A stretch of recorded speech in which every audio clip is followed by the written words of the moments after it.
My parents surrendered their parental rights and tossed me to my uncle when I was 12, just because my dyslexia embarrassed their perfect high society image. Years later, they barged into his will, reading to throw a $10,000 check in my face and steal the only thing he left me. They called me a special education dropout who needed a white savior to handle basic taxes. They had no idea they were sitting across from the president of a multi-million-dollar real estate firm who had just bought the debt they were drowning in. Before I continue this story, let me know where you are watching from in the comments below. Hit like and subscribe if you have ever had to stand up to toxic relatives who underestimated your worth. The heavy mahogany doors of the downtown Atlanta law office swung open with a violent crash that rattled the crystal water glasses on the long conference table. I did not flinch or jump at the sudden noise. I sat perfectly still in my high-backed leather chair, looking out through the floor-to-ceiling windows at the sprawling city skyline. Beside me sat my husband Xavier, who was currently acting in his capacity as my legal counsel. We were there to peacefully finalize the estate of my late Uncle Silas, the only man who had ever treated me like a human being instead of a burdensome problem. But peace was never an option when my biological family was involved. My mother, Evelyn, marched into the room first, wearing a pristine, tailored white suit that screamed old money pretension and country club arrogance. My father, Winston, followed closely behind her, adjusting his expensive silk tie with that familiar rigid posture he saved for his elite church board meetings. Next came my twin sister Vivian, dripping in designer labels, holding a luxury handbag that cost more than most people's cars, radiating the unearned confidence of a golden child who had never been told no. Finally, bringing up the rear was Vivian's husband, Trent. Trent was a white tech bro who wore a fleece vest over a designer dress shirt and carried himself with the exhausted patience of a man who firmly believed he was rescuing a family of uneducated minorities from their own incompetence. Without waiting for an invitation or acknowledging the solemnity of the room, Trent marched straight to the polished glass table. He reached into his vest pocket, pulled out a folded piece of paper, and slapped a personal check down right in front of me. He leaned over the table, invading my personal space with a smug, patronizing smile that made my stomach turn. "Listen to me carefully," Roxanne, Trent began, his voice dripping with condescension. "I know reading and basic comprehension have always been a struggle for you, so I will keep this incredibly simple. That check right there is for $10,000. It is cash in your hand today. All you have to do is sign the transfer deed for that useless scrap metal yard Silas left you. I am running a highly sophisticated cryptocurrency mining operation, and I need a massive footprint to expand my server farms. That dilapidated junkyard is an eyesore to the entire district, but it has the exact industrial zoning classification I need to scale my business. I am offering you a massive lifeline here. $10,000 is a fortune for someone with your limited educational background. Take the money, go buy yourself something nice, and let the real adults handle the complex real estate matters." I looked down at the check resting on the glass table, but I did not reach for it. I kept my hands folded neatly in my lap, maintaining a completely neutral expression. My silence seemed to agitate my mother, who stepped forward and slammed her hand down next to the check. "Do not look at Trent with that ungrateful expression," Evelyn snapped, her voice echoing sharply against the glass walls. "He is trying to save you from your own inevitable failure. We had to sign away our parental rights to you when you were 12 years old because your severe dyslexia was a total embarrassment to this family. You could barely string a sentence together while Vivian was excelling in every advanced placement class. I could not even show my face at our Jack and Jill chapter meetings without the other affluent mothers whispering about my defective daughter behind my back. You were an anchor dragging Vivian down and threatening to ruin the flawless reputation your father and I spent decades building in this city. Silas took you in because he was a lonely bachelor content to live in dirt and rust. You fit right in with his scrap metal and his broken-down trucks. But Silas is dead now, and that land sits on prime real estate. It is the legacy of this family, and it belongs in the hands of someone who can actually elevate our name. Vivian stepped forward, pushing her perfectly styled hair over her shoulder. She looked at me with the exact same look of disgust she had perfected when we were teenagers. "I am a board-certified plastic surgeon," Roxanne Vivian announced proudly, making sure to project her voice so everyone in the room could hear her credentials. "I graduated top of my class at Spelman College. I have a pristine image to maintain in Atlanta, and a highly demanding clientele of celebrities and socialites. I need that plot of land on Sweet Auburn Avenue to break ground on my new state-of-the-art cosmetic surgery clinic. You have absolutely no use for commercial real estate. You do not even possess a high school diploma. What are you going to do with a massive plot of land? Start a recycling business, sell old hubcaps to buy groceries, take Trent's money. It is more than you could ever earn on your own. Go find a nice quiet job in a warehouse somewhere out of the public eye, and let me build a legacy that actually adds value to our community." Winston crossed his arms over his chest and glared down at me, adopting his most intimidating authoritarian stance. "We are giving you a generous way out of a situation you cannot possibly handle, Roxanne. You know nothing about commercial zoning laws or property management. You will bankrupt yourself trying to maintain a property of that size. Sign the transfer deed over to Vivian and Trent right now. We came here to get this done, and we will not leave this room until you put your signature on that dotted line." Xavier, who had been sitting quietly beside me, taking meticulous notes on his legal pad, finally set his pen down.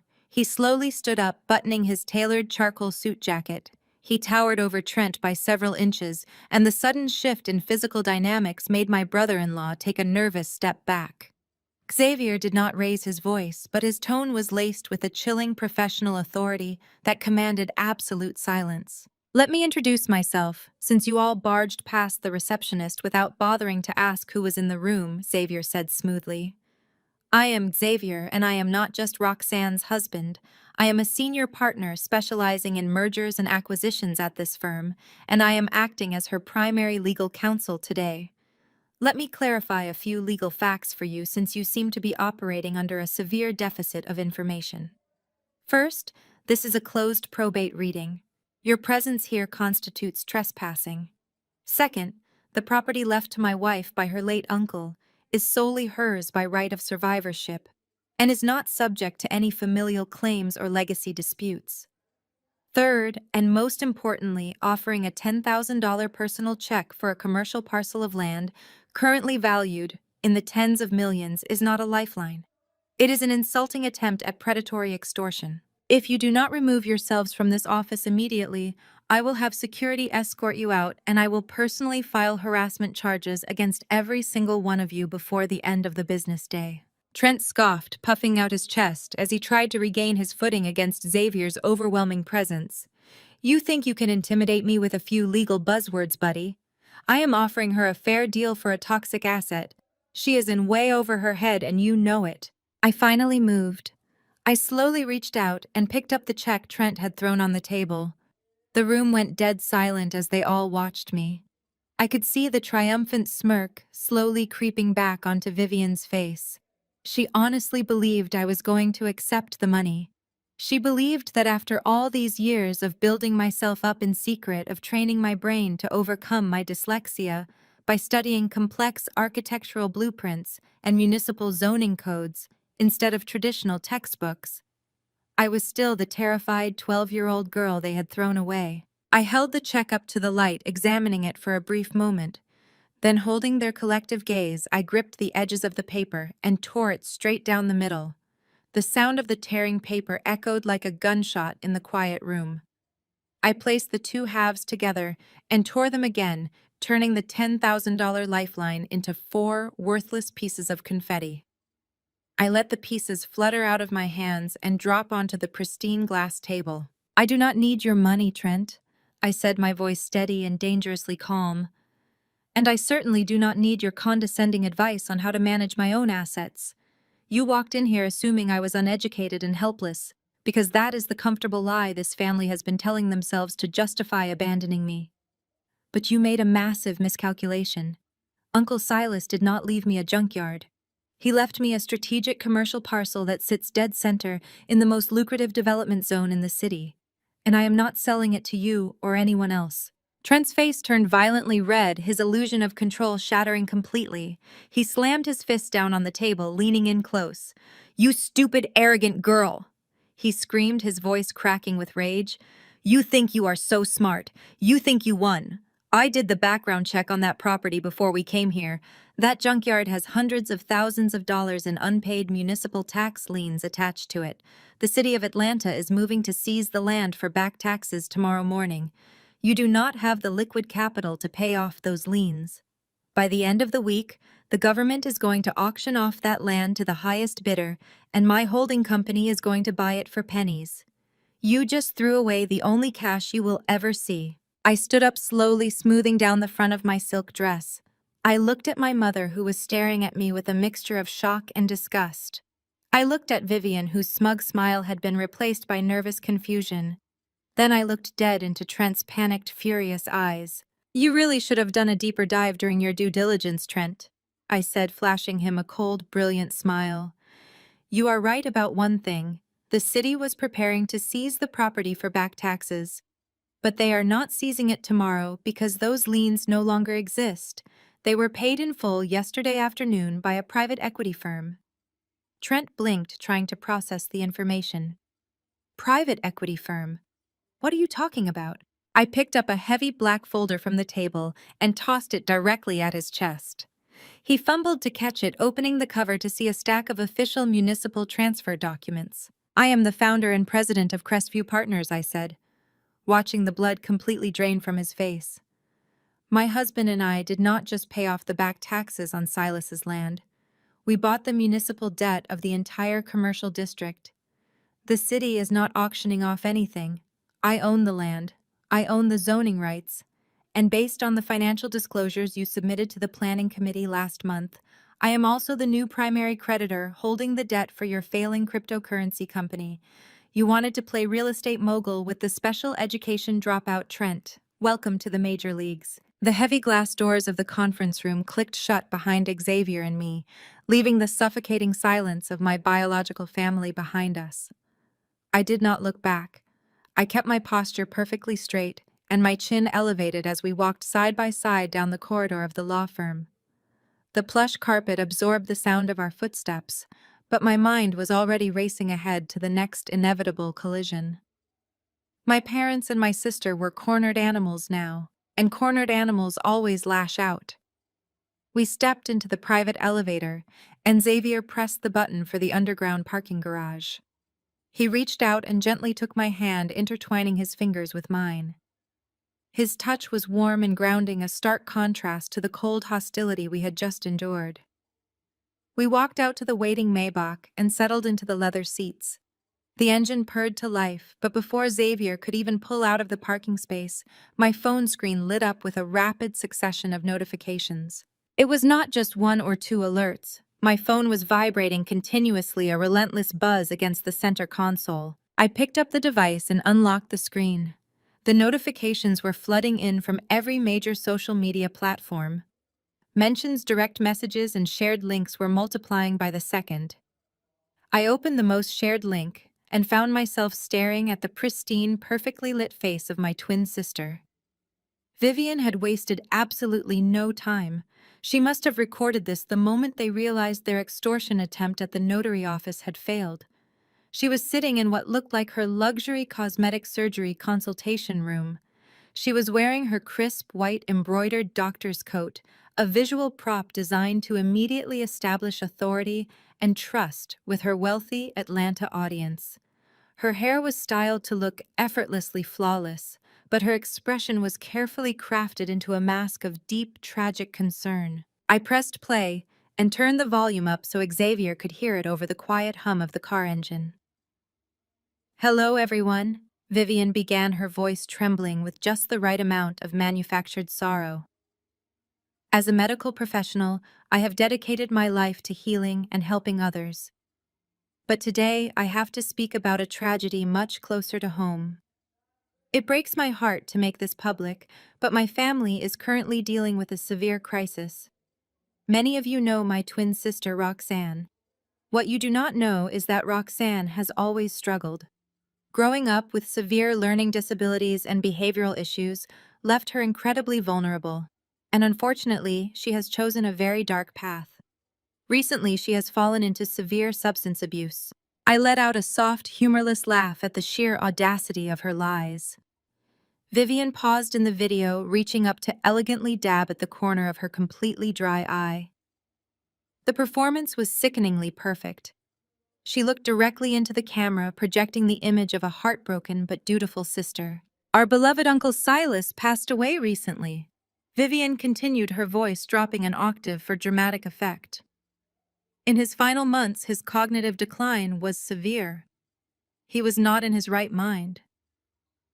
Roxanne, exploiting his vulnerability and his senility, isolated him from our family. She manipulated a sick elderly man into signing over his property to feed her addiction. My parents and I have tried everything to get her into a rehabilitation facility. We even offered her substantial financial assistance today to pay for a premier treatment center, but she became violent and refused. We are terrified for her life, and we are pursuing legal avenues to protect our uncle's legacy from being liquidated for illicit substances. Please keep our family in your prayers during this devastating time. The video ended. I sat in the passenger seat staring at the black screen. Vivian had weaponized her medical degree to diagnose me with a fictitious addiction and paint herself as the tragic savior. She knew that in the elite social circles my parents obsessed over reputation was a currency more valuable than gold. By framing me as a violent addict, she was attempting to instantly discredit any claim I had to the property and destroy my professional credibility before I could even announce my position at Crestview Partners. Xavier gripped the steering wheel, his knuckles turning white. "That is blatant criminal defamation," he said, his voice dangerously low. "I can have an injunction filed and a cease and desist served to her clinic within the hour. We will sue her for every single dime her practice is worth." I locked my phone and placed it calmly back into my purse. "No," I said, staring out the window as we merged onto the highway. Lawsuits take months of depositions and discovery. Vivian wants a prolonged public battle because it feeds her victim narrative and keeps her relevant on social media. We are not going to fight her in a courtroom over a video. We are going to sever the financial oxygen supply that keeps their entire fake reality afloat. Before Xavier could respond, the Bluetooth display on the dashboard illuminated with an incoming call. The name on the screen made us both pause. It was Xavier's mother, a highly respected federal judge and a cornerstone of Atlanta's most exclusive philanthropic networks. Xavier answered the call, putting it on the car speaker. "Xavier, darling," his mother said, her voice crisp and commanding. "I'm so glad I caught you. Is Roxanne with you?" "I am right here," I said, leaning closer to the microphone. "Good," his mother replied. "I felt you both needed to know that I just received the most bizarre and hysterical phone call from your mother, Evelyn." She tracked down my private chambers line and proceeded to weep into the receiver for 10 solid minutes. I felt a cold wave of realization wash over me. Evelyn was not just letting Vivian handle the digital assault. My mother was executing a coordinated strike on my real-world connections. She was trying to poison the well with my in-laws, hoping to isolate me from my new family. "What did she say?" Xavier asked, his tone shifting into full protective mode. "She told me a very elaborate and utterly chaotic story," his mother explained with a heavy sigh of aristocratic disdain. "Evelyn claimed that Roxanne is currently experiencing a severe manic break. She told me that the dyslexia Roxanne had as a child was actually a misdiagnosis for a deeper psychological disorder that the family has supposedly been hiding to protect her. She warned me that Roxanne has been forging financial documents and stealing from her own blood relatives. Evelyn actually had the nerve to suggest that I should freeze your joint marital assets immediately before Roxanne drains your accounts to fund her delusions." She framed the entire call as a desperate mother trying to protect my son from a dangerous woman. I closed my eyes, absorbing the sheer venom of my mother's strategy. She was banking on the fact that wealthy families despise scandal. She assumed Xavier's parents would panic at the thought of a mentally unstable daughter-in-law tarnishing their impeccable public image and demand that Xavier distance himself from me. "And how did you respond to her?" Xavier asked, perfectly calm. I told her that I had dinner with my brilliant daughter-in-law 2 nights ago. His mother said, a rare warmth entering her strict voice. I told Evelyn that the woman who meticulously analyzed the quarterly projections for my charitable foundation did not strike me as someone experiencing a cognitive break. I then suggested that if she ever called my private chambers again with such baseless, slanderous gossip, I would personally see to it that she is permanently blacklisted from every country club and charity board from here to Savannah. She hung up rather quickly after that. Thank you, I said quietly, feeling a profound sense of gratitude for the family I had married into. Do not thank me, Roxanne, his mother replied briskly. Just handle it. People like that do not stop until they have nothing left to fight with. She ended the call. I looked at Xavier, and the pieces of the puzzle began to snap together in my mind with crystal clarity. Evelyn and Winston were desperate. They were risking their entire social standing by throwing these wild accusations around. People only act this recklessly when their survival is on the line, and their survival was entirely tied to Trent. Trent had promised them the world. When he married Vivian, he played the role of the wealthy white tech savior stepping in to elevate the prominent black family. He had promised to pay off the massive ballooning mortgage on their suburban mansion to free them from debt and secure their legacy. Pull up the municipal property tax database, I told Xavier, opening my laptop on my knees. Search for the deed on my parents' estate. Trent told them he paid off their mortgage 6 months ago when his crypto company supposedly went public. I want to see the lien status. Xavier quickly navigated the legal databases on his encrypted tablet while driving. It only took him 2 minutes to find the records. He let out a low whistle of disbelief. You are a genius, he murmured, handing the tablet over to me. Trent never paid off their mortgage. He did the exact opposite. He convinced your parents to sign over the management of their equity to his holding company. He used their house as collateral to secure a massive line of credit for his crypto servers. And Roxanne, they are in severe default. The primary lender has already initiated the preliminary foreclosure process. They are exactly 3 weeks away from the bank seizing the mansion. Trent has been funneling their credit to keep his scam afloat, and your parents are completely oblivious. A slow, calculating smile spread across my face. Vivian was online playing the wealthy, successful surgeon, saving her addicted sister.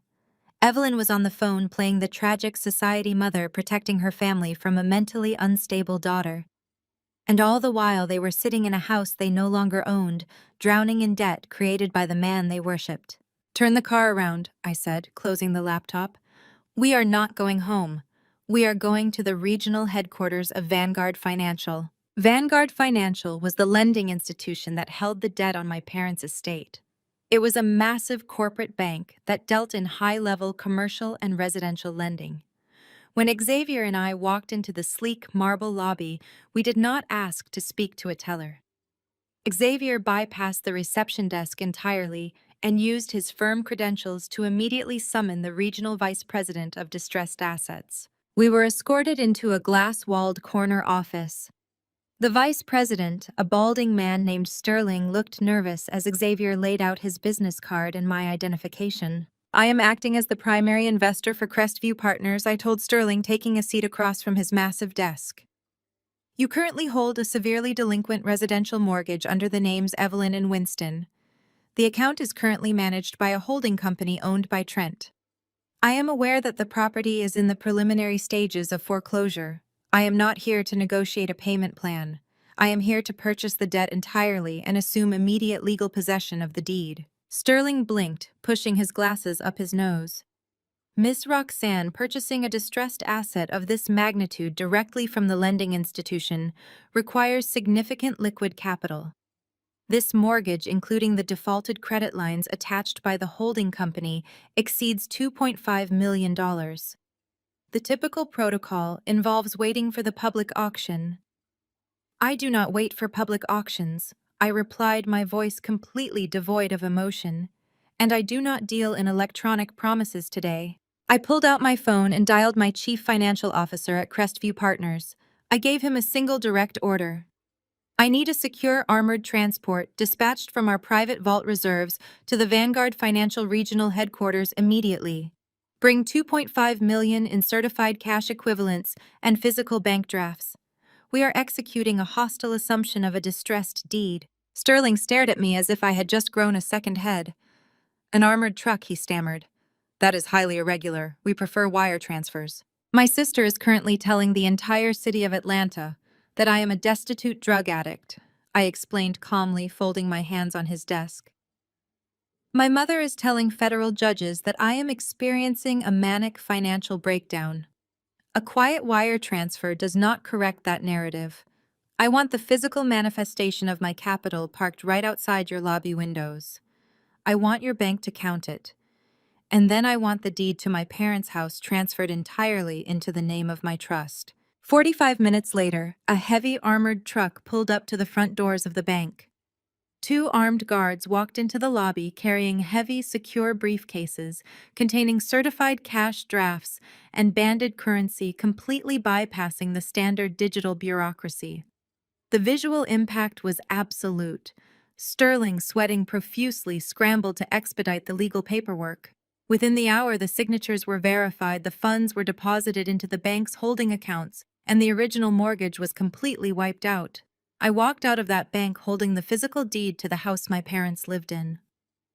The fortress they used to look down on the rest of the world now belonged legally and entirely to the daughter they threw away. As we stepped back into the Maybach, my phone began to ring. It was not a notification from Vivian's viral video. It was a direct call from Trent. He must have received the automated alert from his holding company that the mortgage account had been abruptly closed and the collateral absorbed. I answered the phone and put it on speaker, allowing the silence to stretch. "What did you do?" Trent screamed into the receiver, his voice cracking with absolute panic. His faux intellectual tech bro persona had completely evaporated, leaving only the shrill terror of a man who realized his house of cards was collapsing. "What did you just do at Vanguard? You cannot just hijack an active credit account. Where did you get that kind of money? You are a fraud. You are laundering money. That is the only explanation. I am calling the FBI. I am going to report you for federal money laundering and wire fraud." I listened to his frantic breathing through the car's speakers. I looked down at the heavy parchment paper of the deed resting in my lap, tracing the names of my parents with my index finger. "Go ahead, Trent," I responded, my voice echoing with icy serenity. "Call the FBI, invite them into your life. But while you have the federal agents on the phone, you should probably ask them to bring their forensic accountants. Have them check the encrypted servers of your failing cryptocurrency company. Tell them to look specifically for the millions of dollars you illegally funneled out of my parents' home equity line of credit to cover your massive margin calls. You thought you were so brilliant stealing from your own in-laws because they were too blinded by your white savior routine to read the financial disclosures." There was a dead, suffocating silence on the other end of the line. I could almost hear the remaining blood leaving his body. "You do not own their house anymore, Trent," I continued, the absolute certainty in my voice pinning him to the wall. "I do. I hold the deed, I hold the debt, and I hold the proof of your embezzlement. Vivian can post all the crying videos she wants. Evelyn can call every judge in the state, but you and I both know the truth now. You are broke. You are a thief. And I am the one holding the leash." The tires of our Maybach crunched softly against the crushed gravel driveway of the Oakwood Heritage Club. It was the most exclusive black country club in Atlanta, a fortress of generational wealth, prominent politicians, and elite business owners. For decades, my mother had treated this place like her personal holy grail. She had spent my entire childhood aggressively climbing the social ladder, desperate to secure a membership here, viewing it as the ultimate validation of her existence. Tonight, the club was hosting a lavish fundraising gala, dripping in imported orchids and champagne. Vivian and Trent were the hosts. The stated purpose of the gala was to fund a new philanthropic tech initiative for underprivileged youth, but Xavier and I knew the absolute truth. The entire event was a desperate, glittering smokescreen. Trent was drowning. His cryptocurrency exchange was hemorrhaging money, and he was using my sister's elite social connections to secure a silent bailout from Atlanta's most prominent investors before the federal government realized his digital vaults were completely empty. Xavier handed the keys to the valet. He looked immaculate in a midnight blue tuxedo that perfectly complemented my custom emerald silk gown.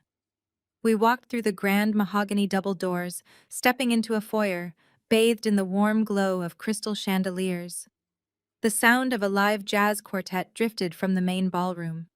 We had barely taken 5 steps past the coat check when a sharp, familiar voice cut through the ambient noise of the lobby. Well, this is an absolute embarrassment. I turned to see my mother Evelyn marching toward us. She was wearing a heavy, sequined gown that looked far too stiff for the warm Atlanta evening. Her eyes swept up and down my body, her face contorting into a mask of pure disgust. She physically positioned herself between us and the entrance to the main ballroom, acting as the self-appointed gatekeeper of high society. "Who let you in here?" Evelyn demanded, keeping her voice in a harsh, forced whisper to avoid attracting the attention of the club manager. "This is a closed charity gala for high-net-worth individuals. You do not belong here, Roxanne. You have never belonged in these circles, and showing up uninvited to your sister's prestigious event is a new low even for you." I smiled warmly, adjusting the diamond bracelet on my wrist. "I am not crashing, Mother. Xavier and I are VIP guests of honor. We were personally invited by the club's board of directors." Evelyn let out a bitter, mocking laugh. "Guests of honor. Do not insult my intelligence. You are a severely learning disabled dropout who spent her prime years hiding in Silas's junkyard. You cannot simply put on a rented dress and pretend to be part of the elite. I know exactly how much that dress costs to lease for the night, Roxanne. It is a pathetic attempt to blend in. I will not allow you to humiliate Vivian tonight. She has worked too hard to build her pristine reputation as a top-tier surgeon.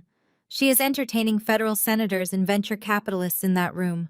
Turn around and walk out right now before I have security throw you onto the street." Xavier shifted his weight, his presence looming over Evelyn. "I strongly advise you to step aside, Evelyn," Xavier said smoothly, his voice carrying the calm authority of a man who destroyed corporate monopolies for a living. "You are currently blocking the path of the primary benefactors of tonight's event." Before Evelyn could formulate a response, the heavy ballroom doors swung open. Trent walked out holding a glass of scotch with Vivian clinging tightly to his arm. When Trent saw me, his eyes lit up with a predatory, arrogant gleam. He saw an opportunity to perform. He saw an audience forming in the lobby, consisting of several wealthy older investors who had stepped out to take phone calls. Trent adjusted his velvet dinner jacket and put on a loud, deeply condescending voice, projecting his words so that every single investor in the lobby could hear him perfectly. "Roxanne, wow, you actually showed up," Trent announced, walking toward us, with his arms spread wide in a gesture of fake benevolence. "Listen, everyone, it is okay. This is Vivian's sister. She has had a really hard life. She struggles with basic comprehension, and she has not had the same advantages as my brilliant wife." The older investors in the lobby turned to look at us, murmurs of polite pity rippling through the small crowd.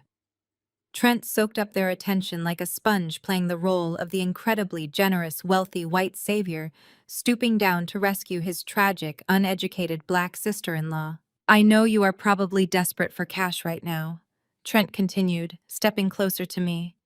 "Losing Silas's property to the city must have really hurt your pockets. But I am a forgiving guy. My company is expanding rapidly, and I believe in giving second chances to the less fortunate. I can offer you a job on my janitorial staff. It is an honest, quiet living. You can mop the server rooms after hours, so you do not have to interact with the executive team.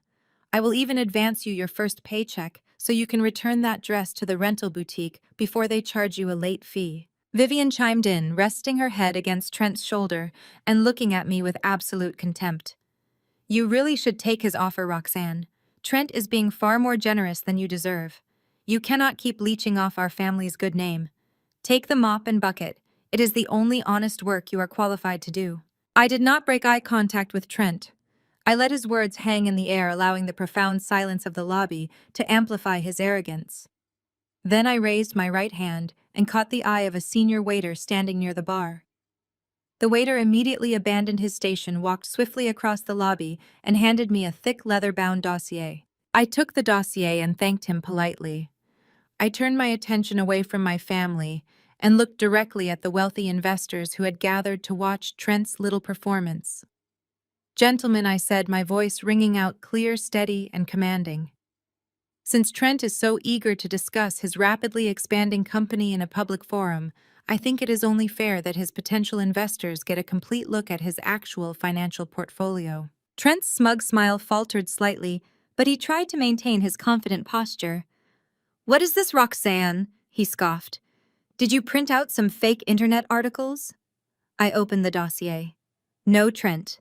I printed out the sealed federal indictment that was filed against you 48 hours ago," I replied, handing the first document to a prominent venture capitalist standing to my left. The man put on his reading glasses and scanned the page, his eyes widening in shock. I turned back to the crowd, raising my voice to ensure the entire lobby heard every single syllable. "My brother-in-law has been standing in that ballroom for the last 2 hours, soliciting your capital for a revolutionary new blockchain technology. What he conveniently forgot to mention is that he does not own the source code for that technology. He stole it from a competing startup in Silicon Valley 3 months ago. The true owners filed a massive intellectual property lawsuit last week, which immediately triggered a federal investigation into his corporate practices." Trent's face drained of all color. He lunged forward to grab the dossier, but Xavier stepped firmly in his path, blocking him effortlessly. "You are lying?" Trent stammered, his voice rising in panic. "She is a liar. Do not listen to her. She is mentally unstable." I pulled a second document from the folder and handed it to another investor. "Page 4 details the forensic audit of your digital wallets.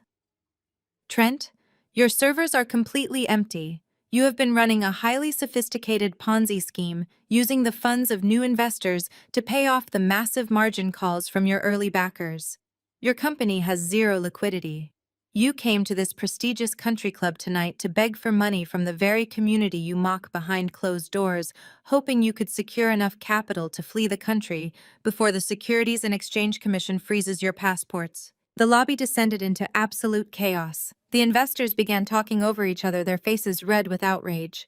2 of them immediately pulled out their phones to call their legal teams. Evelyn stood completely paralyzed, her mouth opening and closing silently as she watched her perfect high society facade disintegrate in real time. Vivian, however, refused to surrender. She stepped in front of Trent, her eyes blazing with frantic, desperate fury. She pointed a manicured finger directly at my face. "You are a jealous, bitter liar, Roxanne!" Vivian screamed, her voice echoing wildly against the crystal chandeliers. "You have always been jealous of me and my husband. You are just trying to ruin my night because you have absolutely nothing. But your stupid little documents mean nothing. You cannot stop us. Trent is a genius and his company is untouchable. He just secured a $15 million investment from Crestview Partners this very morning. The funds are clearing today. We do not need anyone in this room. We have corporate backing from the biggest commercial real estate fund in the Southeast." Vivian crossed her arms, panting heavily, believing she had just delivered the ultimate killing blow. She thought mentioning a massive institutional investment would immediately restore Trent's credibility and prove my allegations false. Trent nodded vigorously behind her, clinging to that $15 million lifeline like a drowning man holding onto a raft. I slowly reached out and took a glass of champagne from a passing waiter's tray. I held the delicate crystal stem, looking at the frantic, terrified faces of my mother, my twin sister, and my brother-in-law. The sheer poetic perfection of the moment was intoxicating. I took a slow, deliberate sip of the champagne. "He did secure that funding, Vivian," I said softly, yet my voice easily carried across the hushed, stunned lobby. "Trent did secure a $15 million commitment from Crestview Partners this morning." Vivian smiled triumphantly, looking back at the investors as if to say, "I told you so." "But there is a minor administrative issue," I continued, lowering my glass. "You see, an investment of that magnitude requires the final authorization and signature of the fund's president. And as the president and sole proprietary owner of Crestview Partners, I just canceled that wire transfer exactly 1 minute ago." The silence in the country club lobby was absolute before the screaming began, but I did not stay to watch Trent crumble. Xavier and I turned our backs on my family and walked out the glass doors into the warm Atlanta night, leaving them to choke on the reality of their ruined gala. I knew that backing a narcissist into a corner would only make them dangerous, but I was entirely prepared for their next move. Less than 12 hours later, the heavy mahogany doors of Xavier's downtown law firm swung open with a violent thud. It was barely 9 in the morning, but Trent looked as though he had not slept in days. His designer suit was wrinkled, his tie was loose, and thick beads of sweat coated his forehead. He marched into our private conference room, panting heavily. Right behind him came Vivian, her face twisted into a mask of manic determination. My parents, Evelyn and Winston, followed them both looking fiercely self-righteous and deeply offended that they even had to be there. Xavier and I were already seated at the long oak table sipping our morning coffee. Sitting quietly at the far end of the table was a woman in a gray suit, a probate clerk sent by the city to finalize the transfer of Uncle Silas's estate. "You really thought you could destroy my life and just walk away?" Trent spat, planting his hands heavily on the polished wood table. "You thought you could humiliate me in front of my primary investors and ruin my company? Well, you pushed us too far, Roxanne. You forced us to take matters into our own hands to protect this family from your toxic greed." My father Winston stepped forward, pointing a rigid finger at me. "We listened to Trent last night, Roxanne. He told us exactly what you did at the gala. You are trying to bankrupt your own brother-in-law out of pure petty spite. You have always been a deeply damaged girl, but trying to steal the family legacy and ruin your sister's husband is unforgivable. We are not going to allow a defective dropout to destroy the empire we built." I took a slow sip of my coffee, looking at my father. "You are defending a man who stole from his own company, Winston. You are defending a fraud." My mother, Evelyn, slammed her designer handbag down on an empty chair. "Do not speak to your father in that tone. Trent is a visionary. He is simply experiencing a temporary liquidity crisis because of market fluctuations. He explained everything to us. He is a good man trying to elevate this family, and you are nothing but a vindictive little girl trying to drag us all down into the gutter with you. But it ends right now. Vivian, show her what we brought." Vivian stepped forward, her eyes gleaming with a terrifying, arrogant pride. She reached into her leather briefcase and pulled out a thick stack of medical files, dropping them right in the center of the table. She smoothed her hair back and looked at me with a triumphant smile. "You really thought Silas left you that land legally?" Vivian asked, her voice dripping with venom. "You thought the courts would just hand over prime Atlanta real estate to someone who can barely read a legal document? Well, there is a minor problem with your little inheritance, Roxanne. Uncle Silas was not of sound mind when he signed that will. In fact, he was severely cognitively impaired." I looked at the files on the table and then back at my sister. "Uncle Silas was perfectly healthy, Vivian. He ran a heavy machinery business until the day his heart gave out. He never had a single cognitive issue in his entire life." Vivian let out a sharp, cruel laugh. "That is not what his official medical records say. As a board-certified physician operating in the state of Georgia, I have a legal and ethical obligation to report medical truths. And the truth, according to these documents, is that Silas suffered from advanced-stage Alzheimer's for the last 3 years of his life. These records show that he experienced severe dementia, that he wandered the streets confused, and that he was completely incapable of making rational financial decisions." She tapped her manicured fingernail against the top of the folder. "I personally diagnosed him, Roxanne. I signed the evaluations. My medical license guarantees that my expert opinion is treated as absolute fact in a court of law. The narrative is simple. You isolated a sick, confused old man. You manipulated him into signing a new will, giving you his property to fund your selfish lifestyle. It is a textbook case of elder abuse and fraud." I looked at my parents. My mother was nodding in agreement, her face completely devoid of any guilt. My father stood tall, believing he was executing righteous justice. They had actually convinced themselves that forging medical records to steal from me was a noble act. "Do you understand what you are doing, Evelyn?" I asked, keeping my voice perfectly level. You are letting Trent manipulate you into committing a federal crime just to save his failing crypto scam. Trent laughed a harsh, desperate sound. There is no crime here, Roxanne. There is only a medical professional correcting a tragic mistake. Here is how this is going to work. You are going to instruct your husband to sign the junkyard over to my holding company today. Then you are going to call your bank and reinstate the $15 million wire transfer to my firm. If you do exactly as I say, Vivian will keep these medical records locked in her private files. But if you refuse, Vivian is going to hand these forged documents directly to the probate clerk sitting right there at the end of the table. The moment she submits them, your uncle's will is voided, the land defaults back to your parents, and you will be arrested for elder abuse.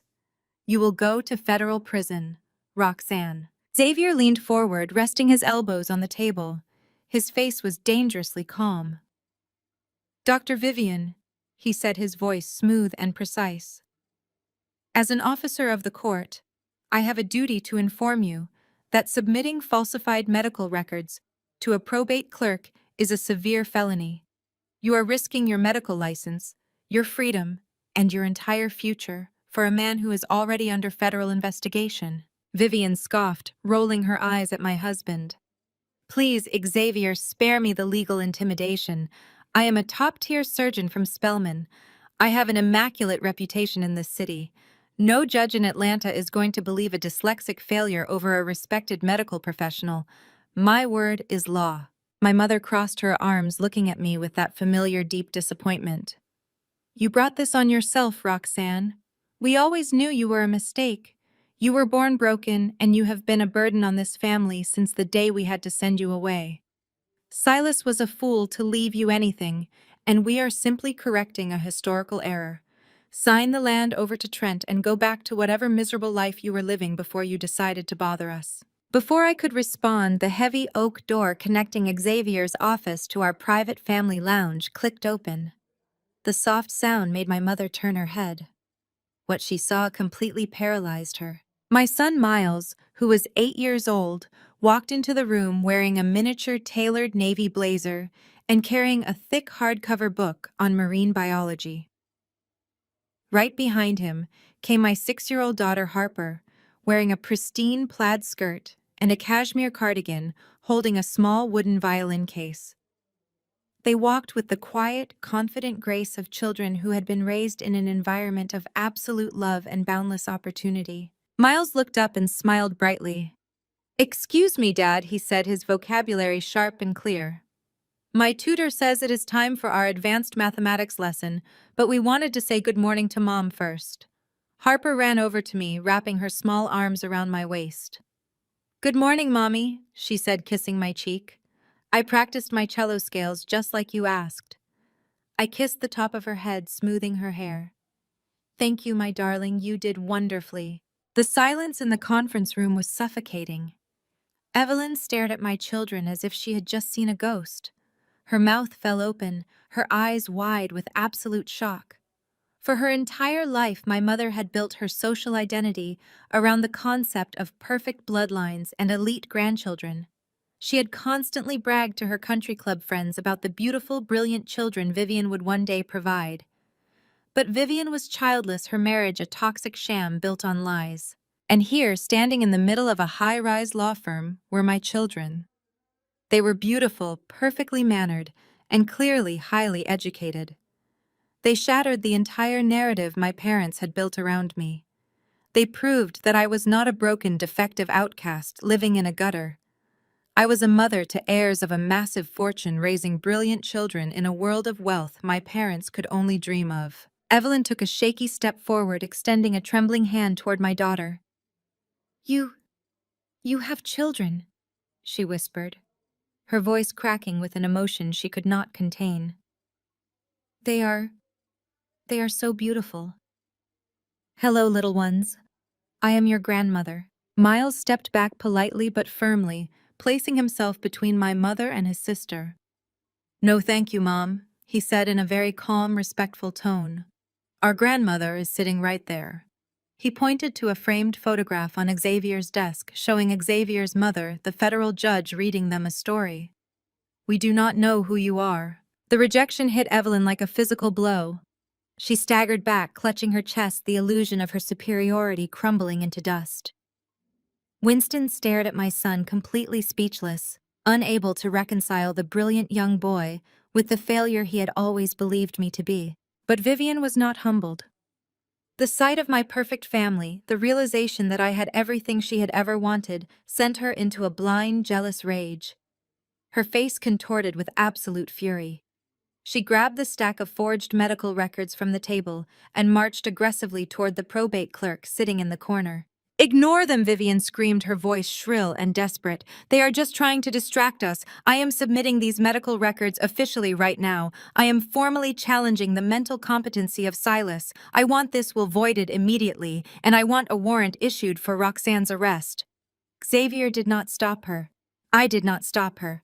We sat perfectly still and watched as Vivian arrogantly shoved the manila folder into the hands of the probate clerk. "I am filing these documents into the federal record as a licensed medical professional," Vivian announced, her chest heaving with exertion. The clerk calmly took the folder and placed it inside her briefcase. She looked at Vivian with a completely blank expression. "Thank you for your submission, Dr. Vivian," the clerk said quietly. The moment the folder disappeared into the briefcase, the door leading to the outer hallway swung open. A tall woman wearing a sharp gray suit stepped into the room, followed immediately by a man wearing a dark windbreaker with the letters FBI printed in stark yellow across the front. Vivian froze, her hand still suspended in the air. Trent let out a pathetic whimpering sound and took a step backward toward the wall. The woman in the gray suit pulled a badge from her pocket, holding it up for my sister to see. "Dr. Vivian," she said, her voice ringing with absolute authority, "I am a lead investigator with the Georgia State Medical Board, and this is Special Agent Miller with the Federal Bureau of Investigation. We have been monitoring this room via audio feed for the last 20 minutes.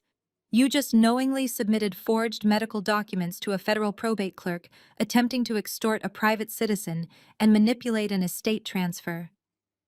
Dr. Vivian, you are under arrest for severe medical fraud and forging federal evidence." The metallic click of the handcuffs echoed with a terrifying finality in the silent conference room.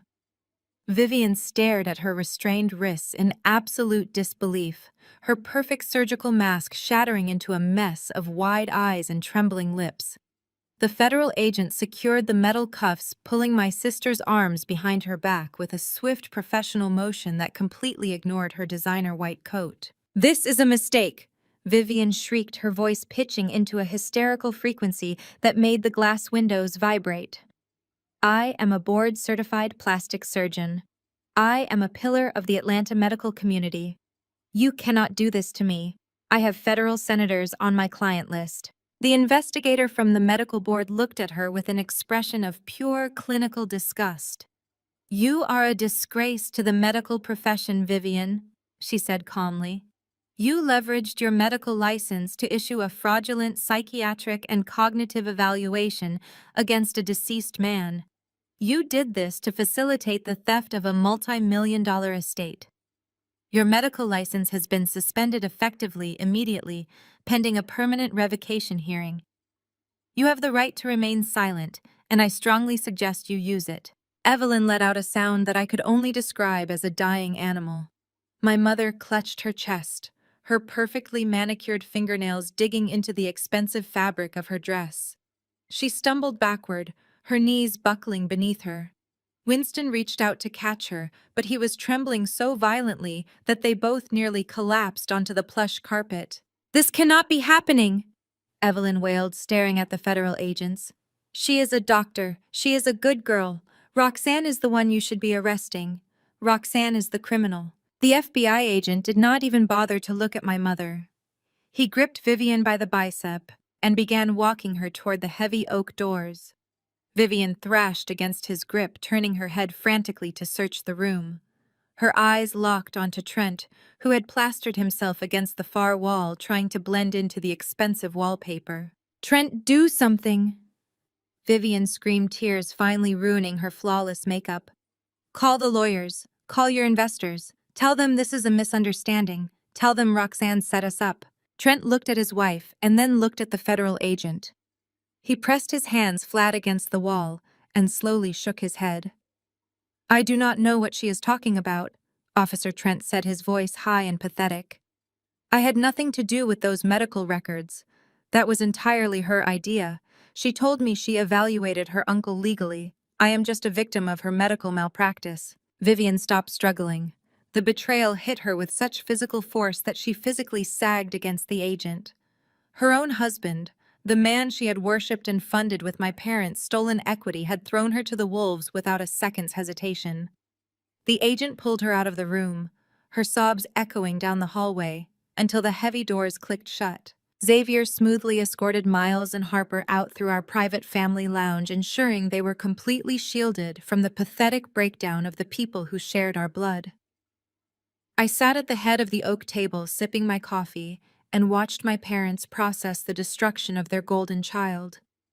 Evelyn was weeping uncontrollably on the floor, while Winston stared blankly at the wall, his entire identity completely obliterated.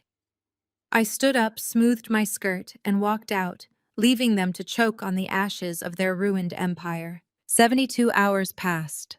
The news of Vivian being arrested for federal medical fraud hit the Atlanta Society blogs like a hurricane. Her cosmetic clinic was raided by federal authorities the very next morning. My parents were hiding in their foreclosed mansion, refusing to answer their phones as their country club friends abandoned them entirely. And Trent was backed into a corner so tight he could barely breathe. I was sitting behind the massive black marble desk in my penthouse office at Crestview Partners when my private line rang. The caller ID displayed an unknown number, but I knew exactly who it was. Desperate men always leave a trail of desperation. "Hello, Trent," I said, answering the call without waiting for him to speak. "Roxanne, please do not hang up," Trent begged, his voice cracking with panic and exhaustion. "I need to see you. I need to talk to you right now. It is a matter of life and death. My company servers are completely frozen. The FBI is auditing my cryptocurrency wallets. I have absolutely nothing left." "And why exactly is that my problem?" I asked, leaning back in my leather executive chair and looking out over the sprawling Atlanta skyline. "You tried to steal my inheritance, and you stood by while your wife tried to have me sent to federal prison. Because I have something you want?" Trent pleaded, his breath rattling through the speaker. "I have everything. I have the digital backups of Vivian forging those documents. I have Evelyn and Winston's text messages where they agreed to lie to the probate judge. I have audio recordings of them planning to completely destroy your life. I will give it all to you, Roxanne. I will hand over every single piece of evidence that will put your parents and your sister away for decades. Just please let me come up to your office." A slow, cold smile spread across my face. I looked at the small, blinking red light on the communications console built into my desk. "Come to the private underground garage," I told him. "My security team will escort you up." 20 minutes later, the doors to my penthouse suite opened. Trent stumbled into the room looking like a hunted animal. He had not shaved in days. His expensive designer suit was stained and wrinkled, and he smelled sourly of stale sweat and cheap alcohol. He flinched when the heavy doors locked behind him, his eyes darting around the massive, opulent office that belonged to the woman he had called a defective dropout. "Sit down, Trent," I said, gesturing to the sleek leather chair positioned directly across from my desk. He practically collapsed into the chair, clutching a small silver flash drive in his trembling hands. He looked at me with a sickening mixture of forced confidence and absolute terror. He was trying to play the role of the master negotiator, but he was bleeding out on my floor. "I have it all right here, Roxanne," he said, placing the flash drive on the cold black marble. "Everything the feds need to lock your psychotic sister and your parents in a cage for the rest of their miserable lives. I backed up all their devices before the raid. I can be your star witness. I can give you the ultimate revenge." "And what exactly is the price for this ultimate revenge?" I asked, resting my chin on my folded hands. $15 million, Trent said, leaning forward, his eyes wide and frantic. "You already authorized the wire transfer once, Roxanne. You have the capital. Just send it to my offshore account in the Cayman Islands. It will save my crypto servers. It will satisfy my angry investors, and I will disappear forever." You will never see me again, and you will get to watch your family rot in prison. I looked at the flash drive and then looked deeply into his bloodshot eyes. You are willing to sell out your wife and your in-laws just like that. Trent let out a harsh, bitter laugh, throwing his hands up in the air. My wife. My in-laws. Please, Roxanne, do not make me laugh. They are nothing but a pack of pathetic, uneducated leeches. They are absolute parasites. He leaned closer to my desk, his face twisting into a mask of pure racist disgust. His true colors, the deep-seated supremacy he had hidden behind his fake progressive tech bro persona, finally bled through completely. I was doing them a massive favor by marrying into that circus. Trent sneered, his voice dripping with venom. They were nothing but ghetto trash playing dress-up in Gucci belts, trying desperately to fit into a world they did not belong in. I was their white savior, Roxanne. I gave them credibility in the corporate world. I endured their stupid country club dinners and their pathetic attempts to sound sophisticated. They dragged my brilliant mind down into the mud with their endless drama and their financial incompetence. Vivian is a talentless hack who only got through medical school because of affirmative action. Evelyn and Winston are just loud, ignorant minorities who thought they could buy class. I deserve that $15 million for having to tolerate their wretched existence for the last 3 years. I sat perfectly still, absorbing the sheer magnitude of his hatred. He was entirely convinced that his whiteness and his supposed intellect made him inherently superior to the people whose equity he had stolen to fund his fraudulent life. He honestly believed I would agree with him just because my family had abused me. That is a very compelling argument, Trent. I said, my voice completely devoid of any emotion. But if I am going to transfer $15 million to an offshore account, I need a guarantee. I need a binding legal document that proves you are handing over this evidence voluntarily. I also need you to confess to your own financial crimes so that the federal investigators do not trace the offshore wire transfer back to Crestview Partners. Trent frowned, wiping sweat from his upper lip. What kind of document? I opened the top drawer of my desk and pulled out a crisp legal contract. I had my legal team draft it the moment he called. I slid it across the marble desk toward him, along with a heavy gold fountain pen. It is a full sworn confession, I explained, watching his eyes dart over the text. It details exactly how you embezzled millions of dollars from Evelyn and Winston's home equity line of credit. It details how you operated a Ponzi scheme through your crypto servers. And it explicitly states that you manipulated Vivian into forging those medical documents because you were desperate for capital. You sign this admitting your complete culpability and acknowledging that you are turning over state evidence, and I will process your transaction. Trent hesitated, reading through the dense legal paragraphs. His hands were shaking so badly the paper rattled against the desk. But if I sign this, I am admitting to federal wire fraud, he whispered. You are already under federal investigation, Trent, I reminded him coldly. This document stays in my private vault. It is my insurance policy against you. You sign it, I get the flash drive, and you get your $15 million to vanish to the islands. Or you can walk back out that door and wait for the FBI to kick down your hotel door tonight. The choice is entirely yours. Greed and desperation are a potent combination. Trent looked at the flash drive, looked at the contract, and then looked at me. He grabbed the gold pen. He did not even bother to read the final page. He scrawled his signature across the bottom line, his breath hitching in his throat. He pushed the paper back across the desk and shoved the flash drive toward me. There he gasped, dropping the pen. It is done. I gave you everything. I admitted to all of it. They are going down, and I am free. Now send the wire transfer, Roxanne. Send the money right now. I took the signed contract and blew gently on the wet ink. I placed it neatly into a black leather folder and closed it. I picked up the silver flash drive and dropped it into my pocket. Thank you, Trent, I said, my voice incredibly soft. This is exactly what I needed. I reached under the lip of my marble desk. My fingers brushed against a small concealed control panel. I pressed the silver button located on the far right.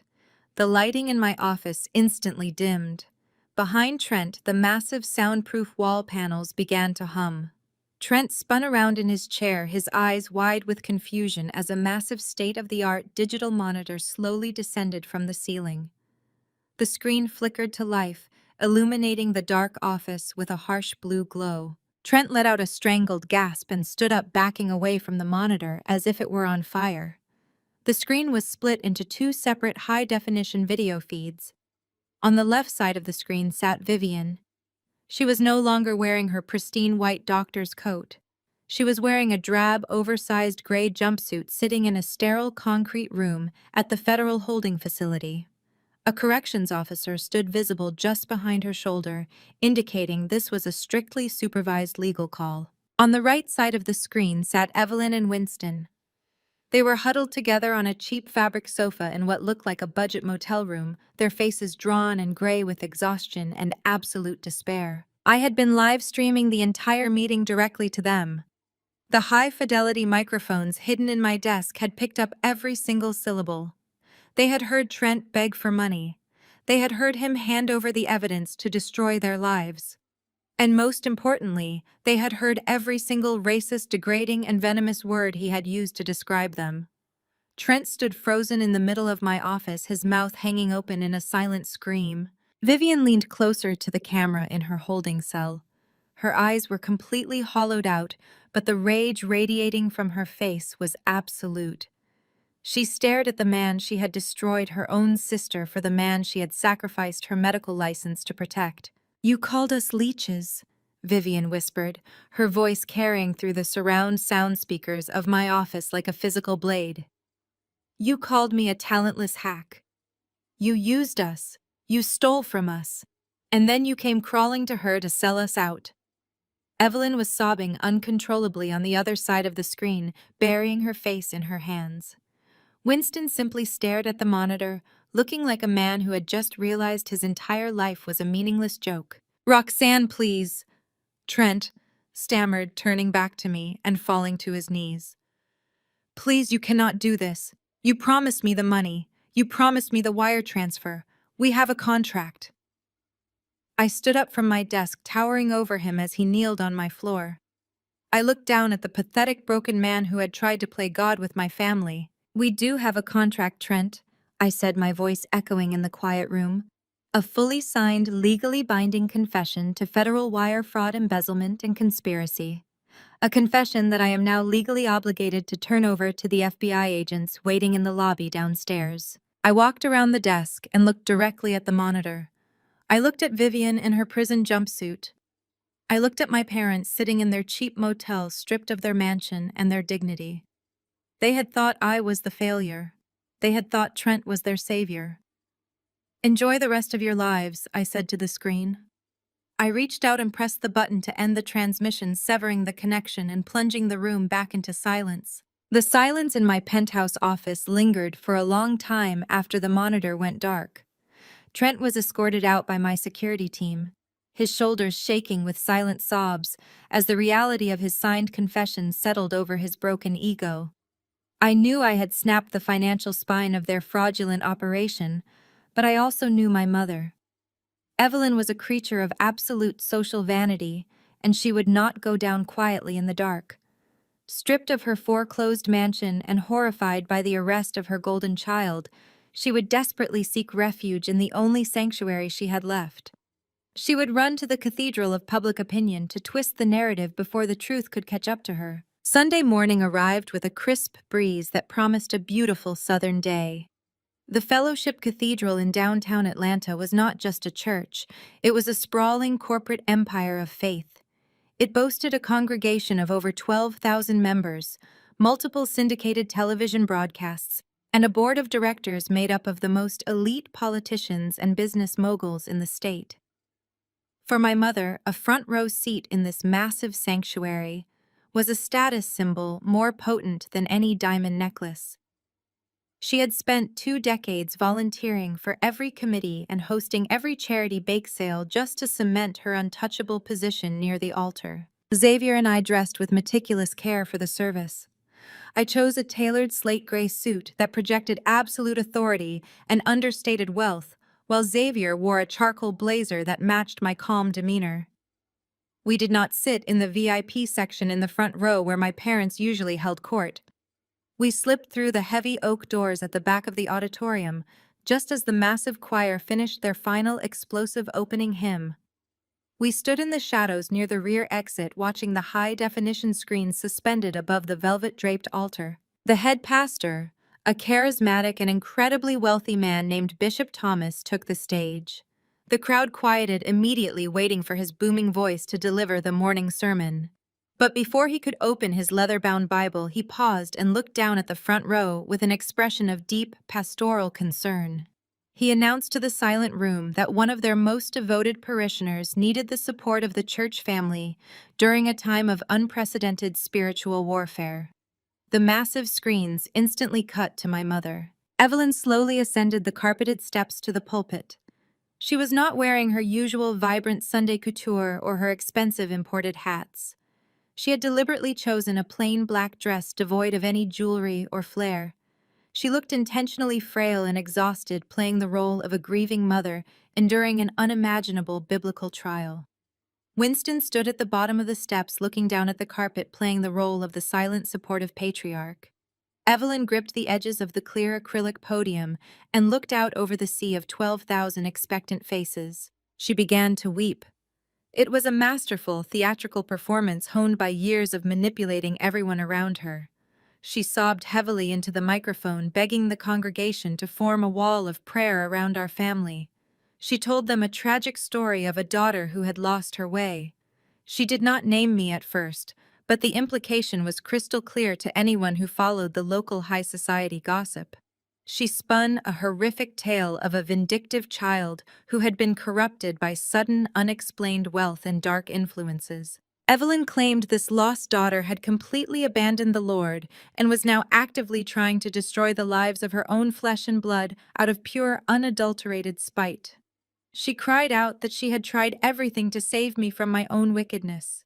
She claimed she had offered me boundless love, endless forgiveness and spiritual counsel, but that I had thrown it all back in her face like a demon-possessed stranger. Then she shifted her tears to my sister.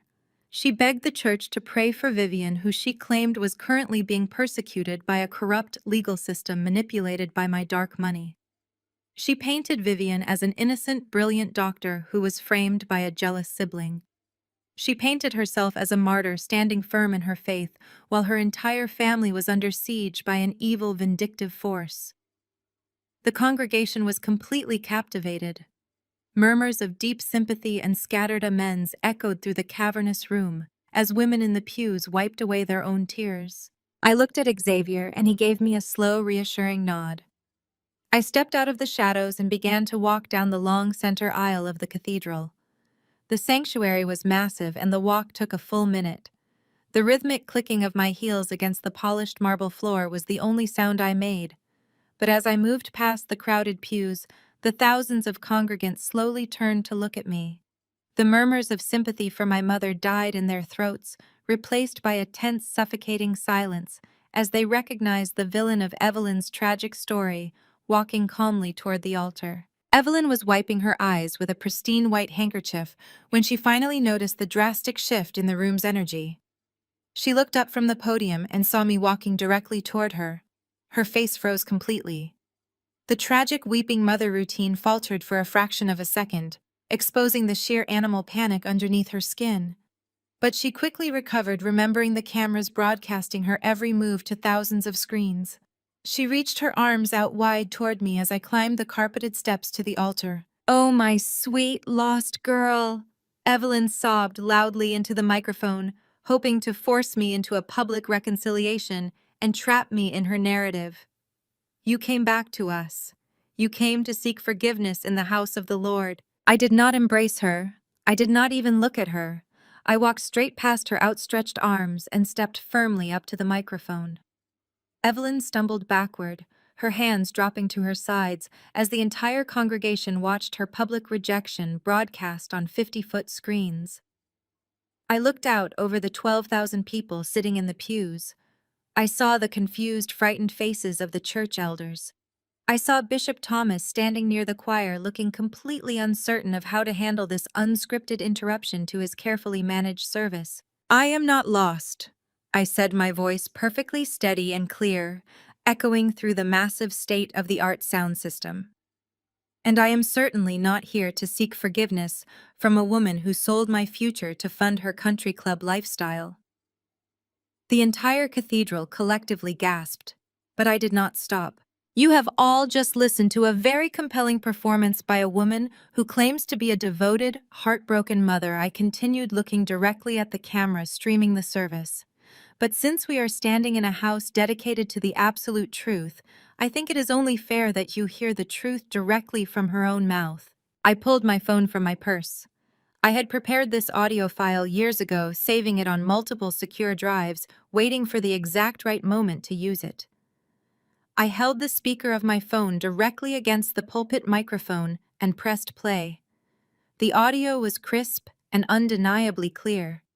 It was a voicemail Evelyn had left for a wealthy society friend nearly 20 years ago, but the digital backup was perfectly preserved. My mother's voice filled the enormous cathedral, stripping away the pious weeping facade she had just presented. She did not sound like a grieving martyr. She sounded annoyed, calculating, and deeply vain. Her younger voice rang with cruel impatience and raw elitism, lacking any trace of the gentle southern drawl she used for church. "I absolutely have to dump Roxanne on Silas." The recording of Evelyn echoed through the sanctuary. "I cannot deal with her learning issues anymore. They are a total embarrassment, and I need the money we are spending on her special education tutors. Vivian just got accepted into the Junior Debutante Society, and the custom gown alone is going to cost a fortune. Plus, we need the cash to pay for her elite sorority pledges next year. Silas can take the defective one and deal with her in his junkyard. I am not sacrificing Vivian's social future just because her sister cannot read a simple textbook. We have an image to maintain, and Roxanne is ruining it." The audio clicked off. I lowered my phone and slipped it back into my purse. The silence that fell over the Fellowship Cathedral was absolute and terrifying. It was the sound of 12,000 people simultaneously realizing they had been weeping for a monster. The collective shock that followed rippled through the room like a physical wave. Women in the front row who had just been crying for my mother now covered their mouths in undisguised horror. The church elders sitting behind the altar stared at Evelyn with pure revulsion. Evelyn stood frozen behind me, her face entirely drained of blood.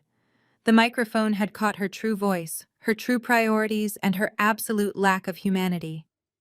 She tried to speak, to formulate some kind of excuse, or claim the audio was digitally altered, but no words came out. She looked frantically at Winston for help, but my father had backed away from the steps, his head in his hands, completely unable to defend the indefensible evidence of their cruelty. "That is the woman you were just praying for," I said quietly but firmly into the microphone, making sure every person in the building heard me. "A woman who discarded her disabled child because my dyslexia was a threat to her social calendar. She did not try to save me. She threw me away like garbage so she could buy expensive dresses for the golden daughter who is currently sitting in a federal holding cell for medical fraud." The angry murmurs in the sanctuary began to rise, swelling into a wave of righteous fury. People were standing up in their pews, pointing at Evelyn and shaking their heads in disgust. Evelyn took another step backward, looking like she wanted the floor of the cathedral to open up and swallow her whole. Bishop Thomas stepped forward quickly, moving past the choir. His face was pale and slick with sweat. He did not look like a man concerned with pastoral care or maintaining order in his church. He looked like a man who had just looked over the edge of a financial cliff. A junior deacon had just sprinted up the side aisle and shoved a folded piece of paper into his hand. The bishop gripped the edges of the podium just as my mother had done, but his hands were shaking violently. He did not address the congregation. He did not try to calm the angry crowd. He turned his head and looked directly at Evelyn. "Sister Evelyn Bishop Thomas," said his voice amplified by the massive speakers carrying a tremor of pure terror. "I was just handed a note by our financial deacons regarding the federal raid on your son-in-law's cryptocurrency firm." Evelyn blinked, looking at the pastor in absolute confusion. She was still reeling from the devastating exposure of the voicemail and could not comprehend why the bishop was suddenly bringing up Trent during her public humiliation. She opened her mouth to ask a question, but the bishop did not give her a chance to speak. Bishop Thomas leaned closer to the microphone, his eyes wide with a panic that had absolutely nothing to do with faith or redemption. "Sister Evelyn," he said, his voice cracking under the weight of the realization. "It appears the church's community charity fund, the entire $5 million reserve we allocated for the new youth center, is also tied up in your son-in-law's fraudulent company." The news of my mother's monumental public collapse at the Fellowship Cathedral spread through the affluent neighborhoods of Atlanta faster than a summer wildfire. Bishop Thomas had formally excommunicated my parents before the sun even set on that spectacular Sunday service. With Vivian sitting in a federal holding cell denied bail due to her extreme flight risk, and my mother heavily sedated in a cheap motel room on the outskirts of the city, my father Winston was the only one left standing. He was a man entirely stripped of his wealth, his church and his golden child, but he still had one last weapon in his arsenal. Winston had been a prominent member of one of the most elite and historically significant Black fraternities in the country.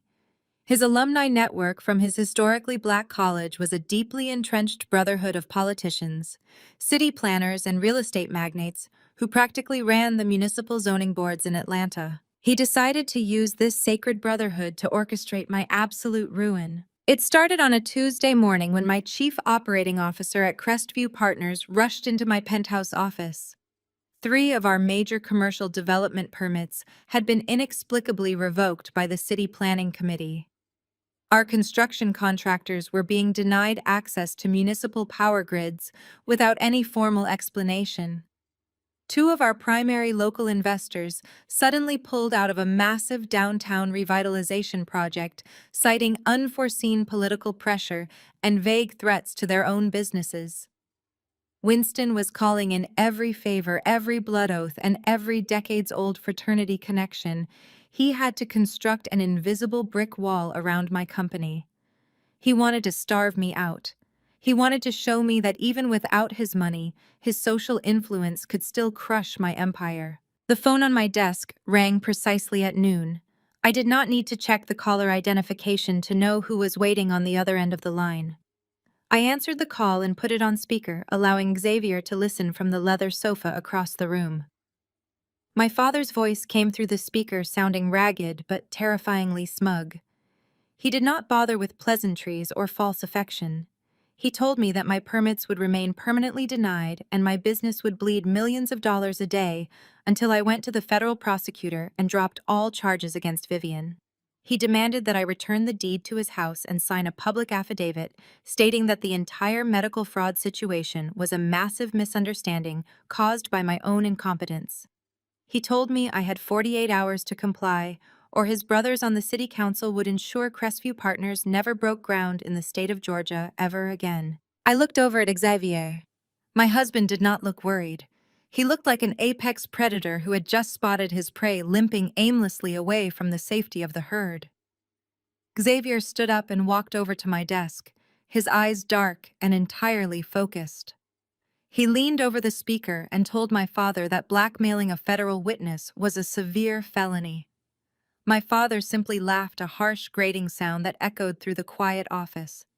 Winston claimed his fraternity brothers were untouchable and that lifelong family loyalty would always beat my corporate money. He hung up the phone, believing he had finally won. Xavier reached down and gently kissed my forehead. He told me to get dressed in my most intimidating suit because we were going to a board meeting. Winston had convened an emergency session of his fraternity's regional alumni board at an exclusive private dining club in Midtown Atlanta. He had gathered the most powerful men in the city, including municipal judges and wealthy real estate developers, to formally petition for a complete economic blockade against my company. The dining club was a fortress of dark wood leather chairs and thick cigar smoke designed to keep people like me entirely locked out. Xavier and I did not ask for permission to enter the building. Xavier used his own deep legal connections and his overwhelming physical presence to completely bypass the security at the front door. We walked down the carpeted hallway and pushed open the heavy oak doors of the private dining room just as my father was delivering a passionate speech.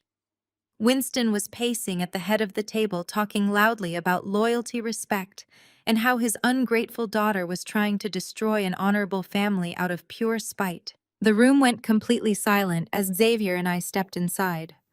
There were 20 highly influential men sitting around a massive mahogany table, their faces turning toward us in absolute shock. Winston stopped speaking mid-sentence, his face turning an ugly shade of purple as he realized we had breached his final sanctuary. He pointed a shaking finger at us and demanded that the club security remove us immediately. Xavier simply held up a hand, and the sheer authority radiating from him froze everyone in the room. Xavier walked directly to the head of the table, where the regional president of the fraternity sat. Xavier did not yell. He did not raise his voice or match my father's frantic energy. He simply placed a thick-bound black folder directly in front of the regional president. Xavier introduced himself to the room as my legal counsel and the senior partner of mergers and acquisitions at his firm. He spoke with a slow, deliberate cadence that demanded absolute attention. He told the men sitting around the table that they were being asked to destroy my legitimate business to protect a man who had been systematically stealing from their most sacred institution for the past 10 years. Winston lunged forward, trying to snatch the black folder off the table, but Xavier smoothly stepped in his path, blocking him with a calm, effortless strength. Winston bounced off Xavier's chest like a rag doll, stumbling backward into a leather chair. Xavier told the regional president to open the folder and turn directly to page 4. I stood near the door perfectly still, watching the regional president adjust his reading glasses and open the file. The silence in the room was so profound I could hear the rustle of the heavy paper. Xavier explained exactly what they were looking at. It was a complete comprehensive forensic audit of the fraternity's prestigious minority scholarship fund. This was a sacred charity fund that Winston had personally managed as the regional treasurer for over a decade. The scholarship was supposed to send underprivileged youth to historically black colleges across the country to give brilliant kids a chance at a future they could never afford. Instead, Xavier revealed that Winston had been embezzling hundreds of thousands of dollars from the charity account every single year. Xavier detailed exactly where the stolen money had gone. He pointed to the highlighted lines in the audit showing the massive wire transfers that funneled donation money directly into Vivian's medical school tuition accounts. He showed them the offshore routing numbers that proved Winston used scholarship funds to buy Vivian's custom debutante gowns and pay for her extravagant luxury wedding to Trent. And most damning of all, Xavier showed them the massive, desperate withdrawals Winston had made just 3 months ago. My father had stolen heavily from the fraternity's emergency reserves to cover Trent's failing cryptocurrency margin calls. My father had robbed bright young minority students of their futures just to maintain the pathetic illusion of his own family's immense wealth. The atmosphere in the dining room became heavy and violent. These men had trusted Winston with their legacy and their charitable contributions. They had mentored him, supported him, and elected him to a position of ultimate trust. He had looked them in the eye at every gala and charity dinner while treating their sacred brotherhood like his personal piggy bank. The regional president slowly looked up from the documents, his face a mask of pure, absolute rage. He closed the folder and stared at my father. He did not yell or scream or throw things. He simply looked at Winston and told him he was a complete disgrace to their letters. He told my father that the economic blockade against Crestview Partners was officially canceled, effective immediately.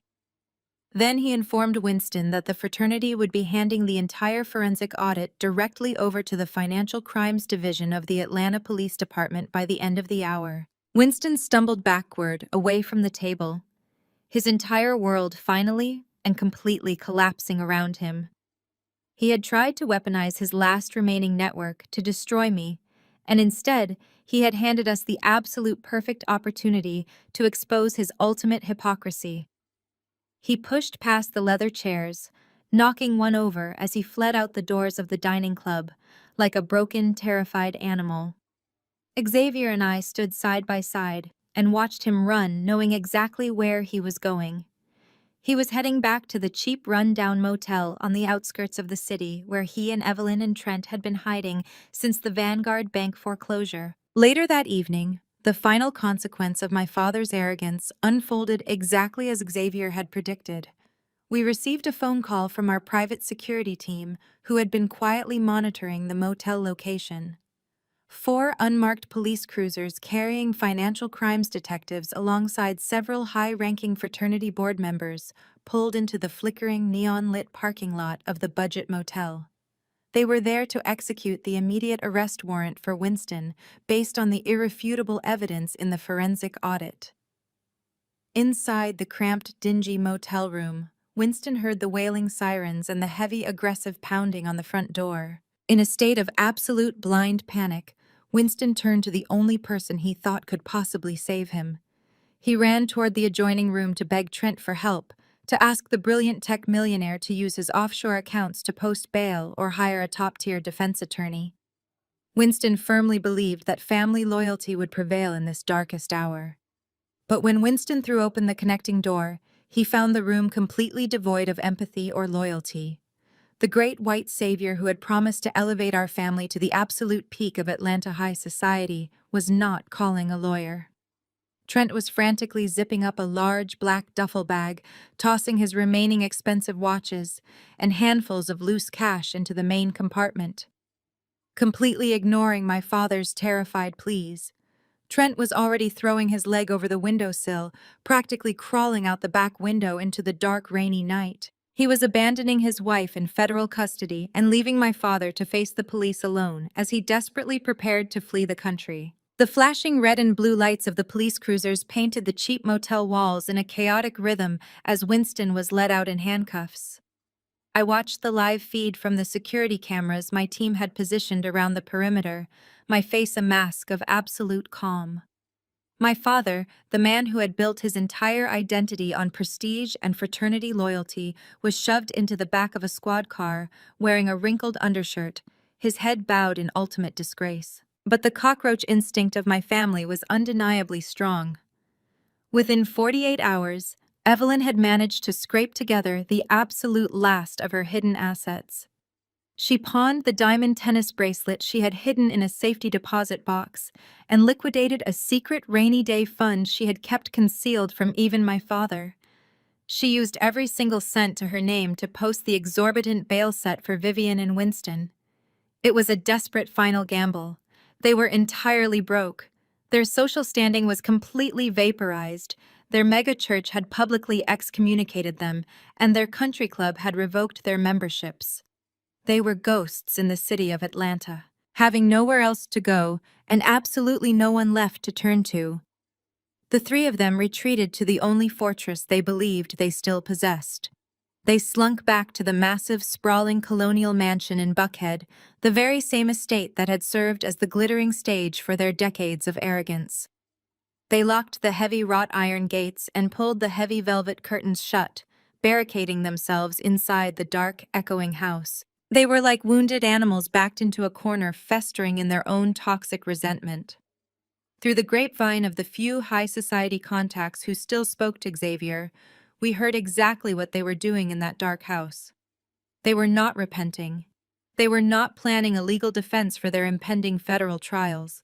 Instead, they were sitting around the grand mahogany dining table, drinking cheap liquor and plotting their ultimate revenge against me.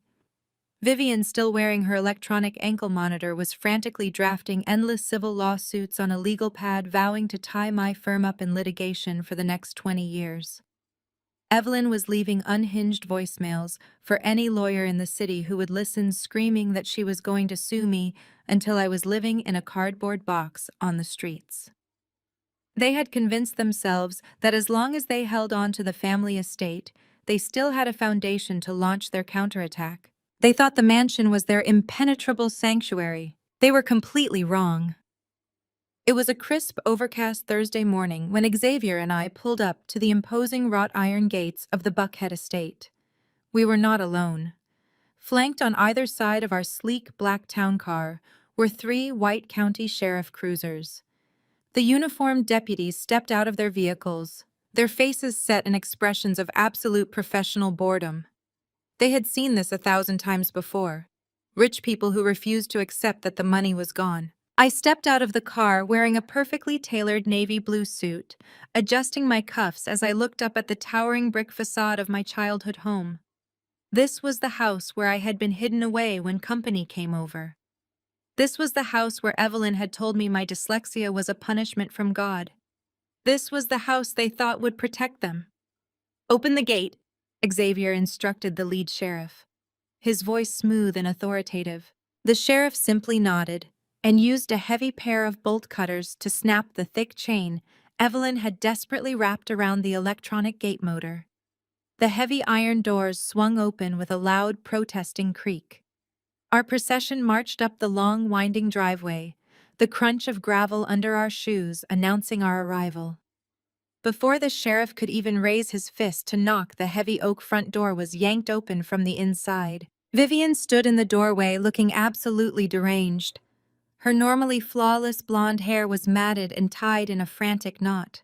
She was wearing the same designer sweatpants she had been arrested in, and the bulky black plastic of her federal ankle monitor was clearly visible above her bare feet. Behind her in the grand foyer stood Evelyn and Winston, looking like hollowed-out shells of their former selves. "What are you doing here?" Vivian shrieked, her voice echoing off the marble floors of the foyer. "Get off our property, you vindictive little psycho. You have no right to be here. We are filing a massive civil suit against you tomorrow morning.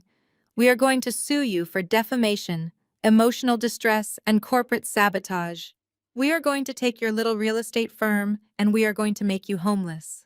Evelyn stepped forward, her face twisted into a mask of pure feral hatred. "You are a monster, Roxanne," my mother spat, pointing a shaking finger at my face. "You destroyed your father's reputation. You framed your sister. You are an agent of the devil, and you will not step 1 foot inside this sacred home. This is our property. We built this legacy, and you will not take it from us. I will die before I let a defective mistake like you kick me out of my own house." I did not yell. I did not match their hysterical, frantic energy. I simply looked at the sheriff and gave him a slight nod. The sheriff stepped forward, holding a thick stack of legal documents attached to a clipboard. "Ma'am," he said, his voice completely devoid of any sympathy, "I am executing a formal court-ordered writ of possession. You have exactly 20 minutes to gather whatever personal belongings you can carry in 2 hands and vacate these premises. If you refuse to leave voluntarily, my deputies will physically remove you from the property." Winston pushed his way to the front of the group, his chest puffed out in a pathetic display of lingering arrogance. "You cannot do this," he bellowed, his voice cracking. "You have no legal grounds. I know the mayor. I know the chief of police. This house has been in our family for 20 years. You cannot just evict us without a trial." Xavier smoothly pulled a single crisp sheet of paper from his leather briefcase. He held it up, holding it perfectly still so Winston could read the bold print across the top. "This is the master deed to the estate." Winston Xavier said, his voice dangerously calm.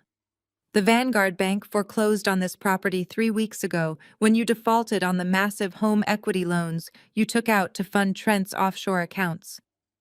Crestview Partners, my wife's firm, purchased the distressed debt directly from the bank. Roxanne is the sole legal owner of this entire property." The color completely drained from Winston's face. He stared at the deed, his eyes darting frantically over the embossed seal and the unmistakable signatures. Vivian let out a sharp, desperate laugh, a sound that bordered on genuine madness. "You think you are so smart, Roxanne?" she sneered, crossing her arms over her chest. "You think you can just buy the bank debt and throw us out on the street? Well, you clearly did not read the Georgia real estate statutes, you uneducated dropout. We have been living in this house for over a decade. Under state law, we have established long-term residency and squatter rights. You cannot legally evict a long-term resident without a formal 90-day notice and a civil hearing. We are not leaving. We are going to drag this out in the housing courts for years, and there is absolutely nothing you can do about it." Evelyn smiled, a vicious, triumphant sneer spreading across her exhausted face. "She thinks she can just buy our house and bully us." My mother laughed, mocking me to the sheriffs. "She is dyslexic, officers. She probably cannot even read the eviction laws. We have a legal right to remain on this property." I stood perfectly still, letting their arrogant laughter wash over me. I looked at the grand chandelier hanging above their heads. I looked at the sweeping mahogany staircase, where I had once been forbidden to walk while guests were visiting. Then I looked directly into my mother's eyes. "You are absolutely right, Vivian," I said, my voice dropping to a whisper that commanded complete silence in the massive room. "Georgia law does provide tremendous protections for long-term residents. It guarantees a 90-day grace period and strict hearing protocols before an eviction can be physically enforced." I reached into my tailored jacket pocket and pulled out a thick, stapled contract. I let it drop from my fingers. It hit the marble floor right at my parents' bare feet with a heavy, definitive smack. "But you see," I continued, staring blankly at their confused faces, "those protections only apply if you still hold the legal right to residency. You do not have any rights. That document at your feet is a commercial lien. Your brilliant son-in-law Trent needed a massive injection of capital a month ago to cover his failing cryptocurrency margins before the federal auditors caught him. He came to my firm begging for cash. I told him I would only approve the loan if he provided collateral." Winston looked down at the contract on the floor, his hands beginning to shake violently. "Trent forged your signatures on a power of attorney," I explained, my voice slicing through the heavy air like a scalpel. "And he used that forged document to secretly mortgage your lifetime residency rights to Crestview Partners. He legally signed away your squatter rights, your 90-day grace period, and your long-term tenant protections in exchange for a $2 million bridge loan. A loan he immediately lost in the crypto markets." Vivian let out a horrifying, high-pitched gasp, covering her mouth with both hands. "Trent sold your right to live here," I said, looking directly at my sister. "The man you committed federal medical fraud to protect, the man who climbed out of a motel window and abandoned you to the FBI, sold the very roof over your head to save his own skin. You have no residency rights. You have no grace period. You are currently trespassing on my private property." The silence in the foyer was absolute. It was the silence of total, catastrophic ruin. The reality of Trent's ultimate betrayal crashed down on them, obliterating their last pathetic shred of defiance. Evelyn's knees buckled, and she collapsed onto the cold marble floor, letting out a long, agonizing wail of pure despair. Winston simply stared at the document at his feet, looking like a man who had just been shot in the chest. Vivian looked at me, her eyes wide with a terror so profound it made her physically tremble. She realized in that exact moment that she had sacrificed her medical license, her freedom, and her entire future for a man who viewed her family as completely disposable assets. The lead sheriff tapped his watch, his expression completely unmoved by my mother's weeping. 19 minutes left," he said, his voice booming in the quiet room. "I suggest you start packing." Xavier and I turned our backs on the pathetic, weeping pile of my family on the marble floor. We walked back out the grand oak doors and down the sweeping front steps. The crisp morning air felt incredibly clean. I did not stay to watch them carry their miserable garbage bags out the front door. I simply got into the back of my town car and told my driver to take us back to the city, leaving them to face the absolute reality of their destruction alone in the driveway. The sheer velocity of their freefall must have shattered whatever fragile sanity my mother and sister had left. I was not there to witness their long walk down the winding driveway of the Buckhead estate, dragging their trash bags filled with whatever designer clothes they could snatch in 20 minutes. But the police reports and the perimeter security footage painted a remarkably vivid picture of their final implosion. Winston had completely shut down, reduced to a hollow shell, shuffling blindly behind his wife and daughter. But Evelyn and Vivian, were fueled by a toxic radioactive cocktail of entitlement and absolute denial. They could not accept that the defective dropout had systematically dismantled their empire. Their brains simply could not process the reality of their complete destitution. So they decided that if they were going to be homeless, they were going to make sure I suffered right alongside them. They had exactly $42 in crumpled cash between the three of them. Vivian still wearing her federal ankle monitor, and my mother still shivering in her plain black church dress, flagged down a city bus that took them to a crumbling gas station on the edge of the city limits. They spent their last few dollars purchasing a cheap red plastic jerry can and filling it to the brim with regular unleaded gasoline. Their logic was as pathetic as it was unhinged. They believed that Uncle Silas had left me a worthless pile of rusted metal and toxic soil. They thought the junkyard was my only remaining asset, the dirty little secret that funded my life. They convinced themselves that if they burned the junkyard to the ground, they would incinerate my financial foundation and reduce me to the same pathetic state they were currently enduring. They walked for nearly 3 miles, hauling the sloshing container of gasoline through the humid Atlanta heat, fueled entirely by vindictive spite. They trudged down the long industrial boulevard that led to the property Uncle Silas had owned for 40 years. Evelyn was probably imagining the overgrown weeds, the shattered glass, and the crumbling brick walls that she had always mocked. She was probably imagining the satisfaction of striking a match and watching my inheritance go up in thick black smoke. But as they rounded the final corner, their toxic fantasies collided violently with reality. The cracked asphalt of the old industrial road had been completely replaced with a pristine multi-lane boulevard lined with freshly planted oak trees and modern streetlights. The chain-link fences and the mountains of rusted scrap metal were entirely gone. In their place stood the most massive active construction site in the entire state of Georgia. It was a sprawling complex of gleaming steel, towering yellow cranes, and heavy earth-moving machinery.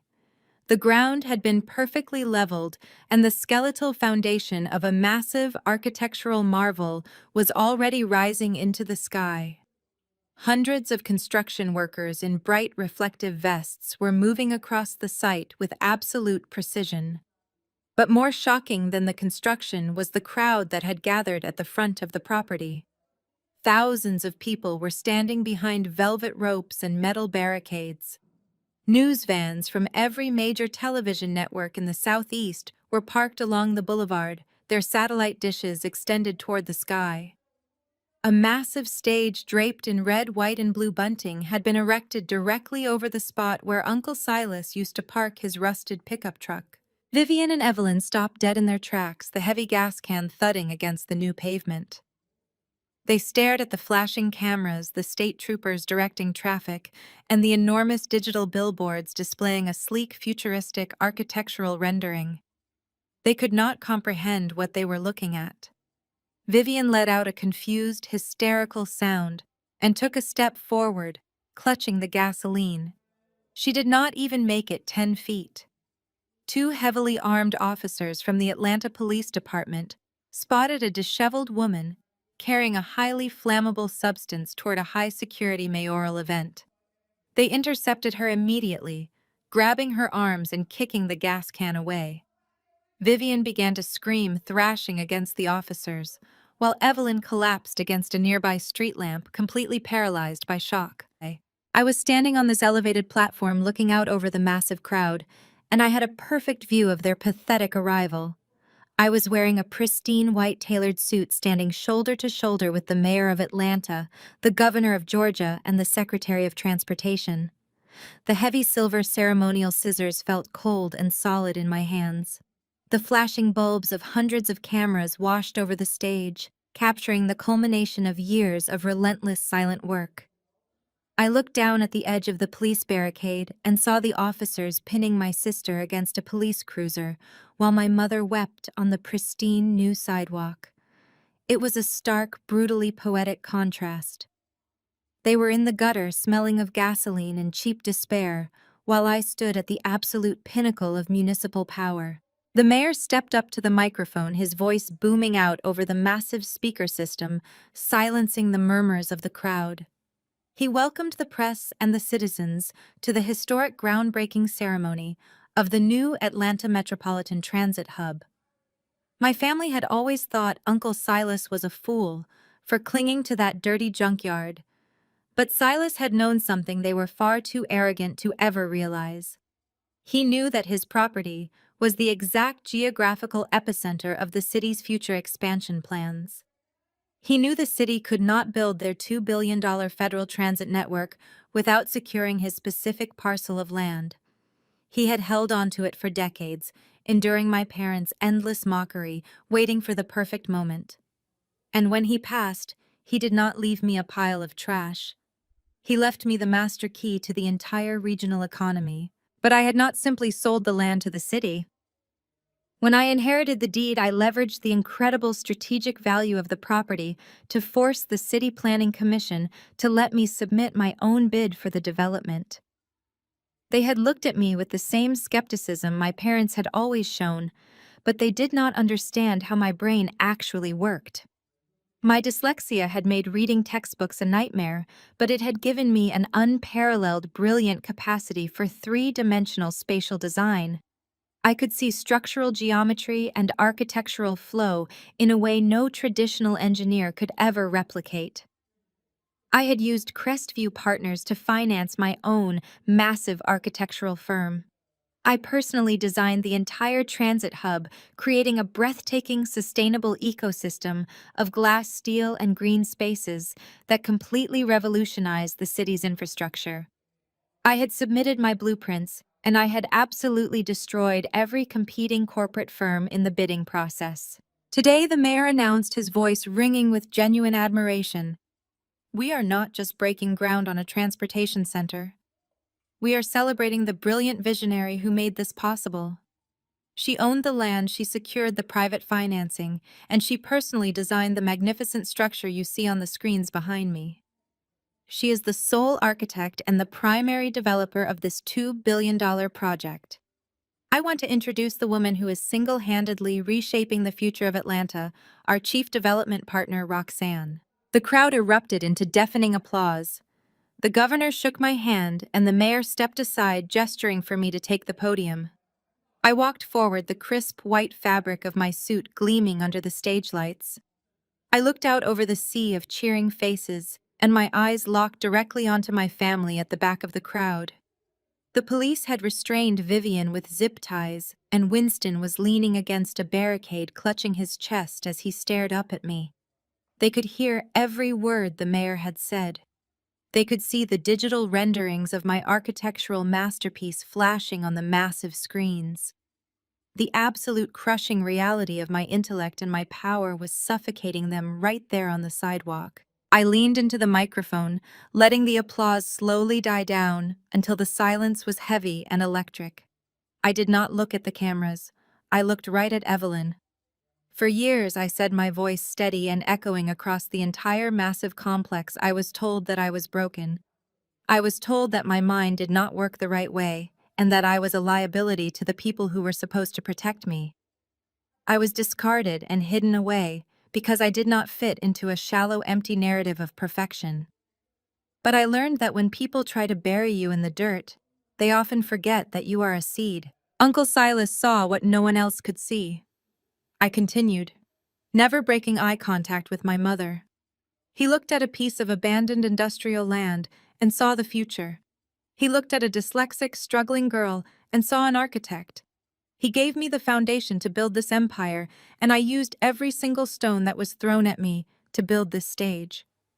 This transit hub is not just a building. It is a monument to every person who has ever been told they are not good enough by the people who should have loved them the most. The crowd cheered again, louder and more passionately than before.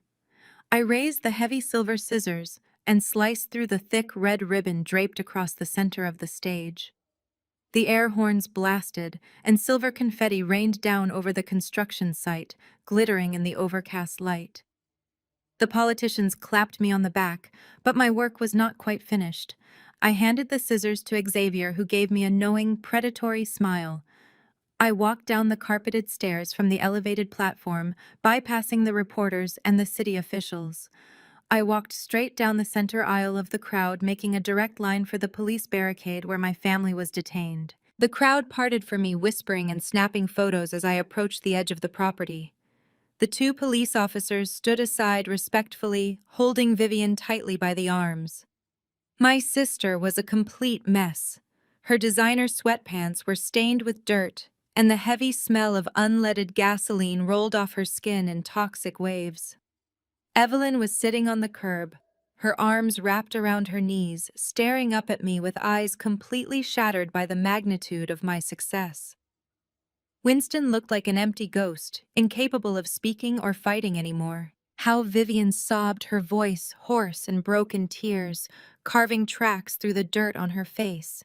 "How did you do this? You cannot even read a contract, Roxanne. You are a high school dropout. You are nothing. You stole this from us. You stole our house. You stole our lives. We came here to burn your pathetic junkyard to the ground." I stopped exactly 2 feet away from the barricade, looking at the cheap plastic gas can lying on the pavement. I let out a soft, chilling laugh. "You wanted to burn down my junkyard?" I asked, my voice barely above a whisper, but carrying a lethal weight.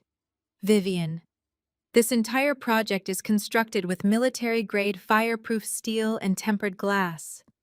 You could not burn my empire down if you had 1,000,000 gallons of gasoline. You are standing on a $2 billion federal development, and you brought a plastic bucket." I looked down at my mother, who was trembling on the curb. "You called me a defective mistake, Evelyn." I said, my words slicing through the last remaining threads of her sanity. "You sacrificed me to buy pretty dresses and country club memberships. You threw away a billionaire architect because you were too stupid and too shallow to see past your own vanity. And now your husband is going to prison for embezzlement. Your golden daughter is being arrested for attempted arson, while wearing a federal ankle monitor, and you do not even have a bed to sleep in tonight." Winston let out a pathetic whimpering sound, reaching a shaking hand toward me. "Roxanne, please!" he begged, his voice cracking into a pathetic wheeze. "We are your family. We have nothing. You have to help us." I looked at the man who had allowed his wife to destroy me, the man who had stolen charity money to fund his fake lifestyle. I looked at the sister who had tried to put me in a federal prison. I looked at the mother who had hated me since the day I was born. I did not feel anger anymore. I did not feel sadness. I felt absolutely nothing at all. "I am sorry," I said, my voice perfectly cold and entirely empty. "I am a very busy woman, and my security team has strict instructions regarding trespassers." I turned my back on them and walked away. I walked back toward the gleaming construction site, back toward the cheering crowd, and the brilliant future I had built with my own 2 hands. Behind me, I could hear the police officers reading Vivian, her Miranda rights, the sharp click of the handcuffs echoing over my mother's agonizing screams. But I did not stop, and I did not look back. I just kept walking into the empire that Uncle Silas and I had built, leaving the broken ashes of my family far behind me in the dirt. The adrenaline of the morning had settled into a profound and absolute calm as I walked back into the gleaming pavilion where the VIP reception was being held. The air inside the massive glass and steel structure hummed with the quiet, dignified energy of real power. City officials and wealthy investors mingled around the scale models of the transit hub, drinking expensive champagne and discussing the economic future of Atlanta. Xavier met me near the center of the room, his dark eyes filled with a fierce, protective pride. He handed me a glass of sparkling water and pulled me into a brief, grounding embrace. We had done it. We had taken the absolute worst intentions of my toxic family and transformed them into an impenetrable fortress of success. But the final piece of the puzzle, the ultimate closure, was just arriving at the front gates. Our head of security had just pulled up in a tinted SUV, bringing our 7-year-old twins, Miles and Harper, to the construction site. They were dressed immaculately. Miles in a tiny tailored navy suit that matched his father's, and Harper in a pristine white dress with a matching ribbon in her hair. They were the absolute center of my universe. They had been raised in a home overflowing with patience, understanding, and unconditional love. the exact opposite of the cold, calculated environment Evelyn and Winston had subjected me to. They bounded up the concrete steps, their eyes wide with innocent wonder, as they looked at the towering cranes and the massive glass structures reflecting the afternoon sun. I knelt down and pulled them both into my arms, breathing in the sweet, familiar scent of them, feeling a fierce surge of maternal protection. Xavier took Miles by the hand and I held Harper's, and together we walked them out toward the main courtyard to show them the central plaza. The local police had not yet hauled my family off to the precinct. Vivian's earlier stunt with the gasoline had triggered a federal response because of her ankle monitor, and the municipal officers were holding the three of them in a secure staging area just behind a row of metal barricades near the edge of the plaza. They were waiting for the federal marshals to arrive with a transport van. As Xavier and I walked our children across the newly paved courtyard, pointing out the architectural details of the massive transit hub, my parents caught sight of us. I watched the exact moment the realization hit them. Winston and Evelyn were sitting on the dirty curb looking completely defeated, but when their eyes locked onto my children, a sickening, entirely predictable shift occurred. The blind, violent hatred that had consumed them for months vanished instantly, replaced by a frantic, predatory calculation. They saw the tailored clothes my children wore. They saw the deference the security guards paid to us. They saw the absolute, undeniable wealth and power that Miles and Harper represented. The billions of dollars at play suddenly rewired their desperate brains. They realized that attacking me had failed, so they instantly pivoted to the only vulnerable targets they thought they could exploit. They thought they could use the innocence of children to leech their way back into my life and my bank accounts. Evelyn scrambled up from the curb, ignoring the police officers standing nearby, and rushed right up to the metal barricade. Winston followed right behind her, his face instantly transforming into a mask of theatrical grandfatherly sorrow. My mother actually dropped to her knees on the hard concrete, pushing her face against the metal bars and reaching her arms out toward my children. She forced a sickeningly sweet smile onto her face, a smile I had only ever seen her use when the bishop was watching. "Oh, my beautiful, beautiful grandchildren," Evelyn cooed, her voice dripping with manufactured warmth and desperate affection. "Miles Harper, come here to your Nana. We have missed you so, so much. We are your family. Your grandpa and I have been waiting so long to see our precious little angels. Please come give your Nana a hug. We love you more than anything in the world." Winston chimed in right on cue, his voice trembling with fake emotion. "Look how big you have grown," he said, wiping a non-existent tear from his eye. "We just want to be a family again. Children need their grandparents. We have so many wonderful things to give you. Just come over here and talk to us." They completely ignored me and Xavier. They did not offer an apology or a single word of remorse for the decades of abuse or the fact that they had just tried to burn my property to the ground. They were entirely focused on manipulating two 7-year-old children, believing that if they could just get Miles and Harper to show them affection, they could force their way past my security detail and establish an emotional foothold in my empire. It was the most pathetic, transparent display of greed I had ever witnessed. I felt Xavier's grip tighten slightly on Miles, hand ready to step in and shut the entire display down, but I gently squeezed his arm, signaling him to wait. I wanted to see this play out. I had spent years protecting my children from the toxicity of the Wilson family, ensuring they never had to endure a single second of Evelyn's cruelty or Winston's dismissive arrogance. They had never been exposed to the manipulation. They were entirely pure. Miles and Harper stopped walking and looked at the two disheveled, desperate people kneeling on the ground behind the metal fence. They did not look scared or intimidated. They had been raised to be confident and emotionally secure. They just looked profoundly confused. Miles tilted his head, studying Evelyn's frantic fake smile and Winston's trembling hands. He looked up at Xavier and then back down at the strangers on the ground. "Excuse me?" Miles said, his clear young voice carrying perfectly over the ambient noise of the plaza, completely devoid of any recognition or warmth. "Who are you?" The question hung in the air, sharp and devastating. Evelyn's fake smile froze on her face, her arms still awkwardly outstretched through the metal bars. She opened her mouth to speak, but the words simply died in her throat.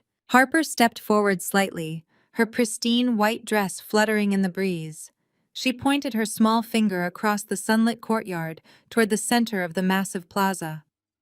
"Our grandpa Silas is the man on that statue," she stated, factually, her voice ringing with pure, innocent pride. She was pointing directly at the monumental centerpiece of the entire $2 billion transit hub. Rising 30 feet into the air, cast in magnificent solid bronze, was a hyper-realistic statue of Uncle Silas. He was depicted wearing his signature heavy work overalls, his strong hands resting on his hips and a warm, knowing smile on his face as he looked out over the city he had quietly helped reshape. The bronze plaque at the base of the monument caught the sunlight, declaring him the visionary founder of the district. He was immortalized forever, a permanent fixture of respect and honor, right in the heart of Atlanta. The sheer absolute finality of my children's innocent rejection shattered whatever fragile delusion Evelyn and Winston had left. It was not an angry rejection. It was absolute, total apathy. They were nobodies. They were strangers begging on the street.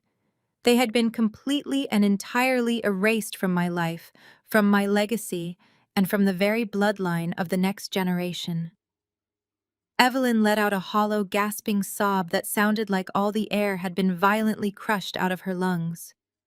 Her arms dropped to her sides, and she slumped against the metal barricade, the fake smile melting away to reveal the broken, empty shell of a woman who had traded her soul for a status she no longer possessed. Winston slowly backed away from the fence, his face completely ashen, looking back and forth between the magnificent bronze statue of the brother he had always mocked and the blank, unrecognizing faces of the grandchildren he could never claim. But while Evelyn and Winston were paralyzed by their ultimate failure, Vivian was completely consumed by a different emotion. She had been sitting handcuffed to a nearby transit bench watching her parents humiliate themselves on their knees, trying to beg their way into the good graces of my children. Vivian's brain, already fractured by the loss of her medical license, her husband and her freedom, simply could not process the scene unfolding in front of her. The blistering radioactive jealousy that had defined her entire existence reached a critical, terrifying mass. She looked at my perfectly tailored suit, at Xavier's quiet power, at my beautiful, healthy children, and the massive architectural empire surrounding us. And she completely snapped. She let out a blood-curdling, guttural scream of pure, unadulterated madness. It was the sound of a wild animal that had been backed into a corner and set on fire. Vivian twisted violently, throwing her entire body weight to the side and ripping her arm free from the distracted police officer who had been standing next to the bench. The sudden explosive movement caught everyone off guard. Vivian lunged. She scrambled over the edge of the low concrete planter separating the holding area from the main walkway and sprinted directly at me. Her eyes were wide and manic, her blonde hair flying wildly around her face, and her hands were raised like jagged claws. She was screaming incoherently, shrieking that I had stolen her life, that I had ruined her future, that she was going to tear my face off and kill me right there on the pavement. She did not even make it within 10 feet of me. Xavier moved with terrifying speed, shifting his body perfectly to shield Miles and Harper from the violence while simultaneously pushing me safely behind his broad shoulders. But my personal security detail was even faster.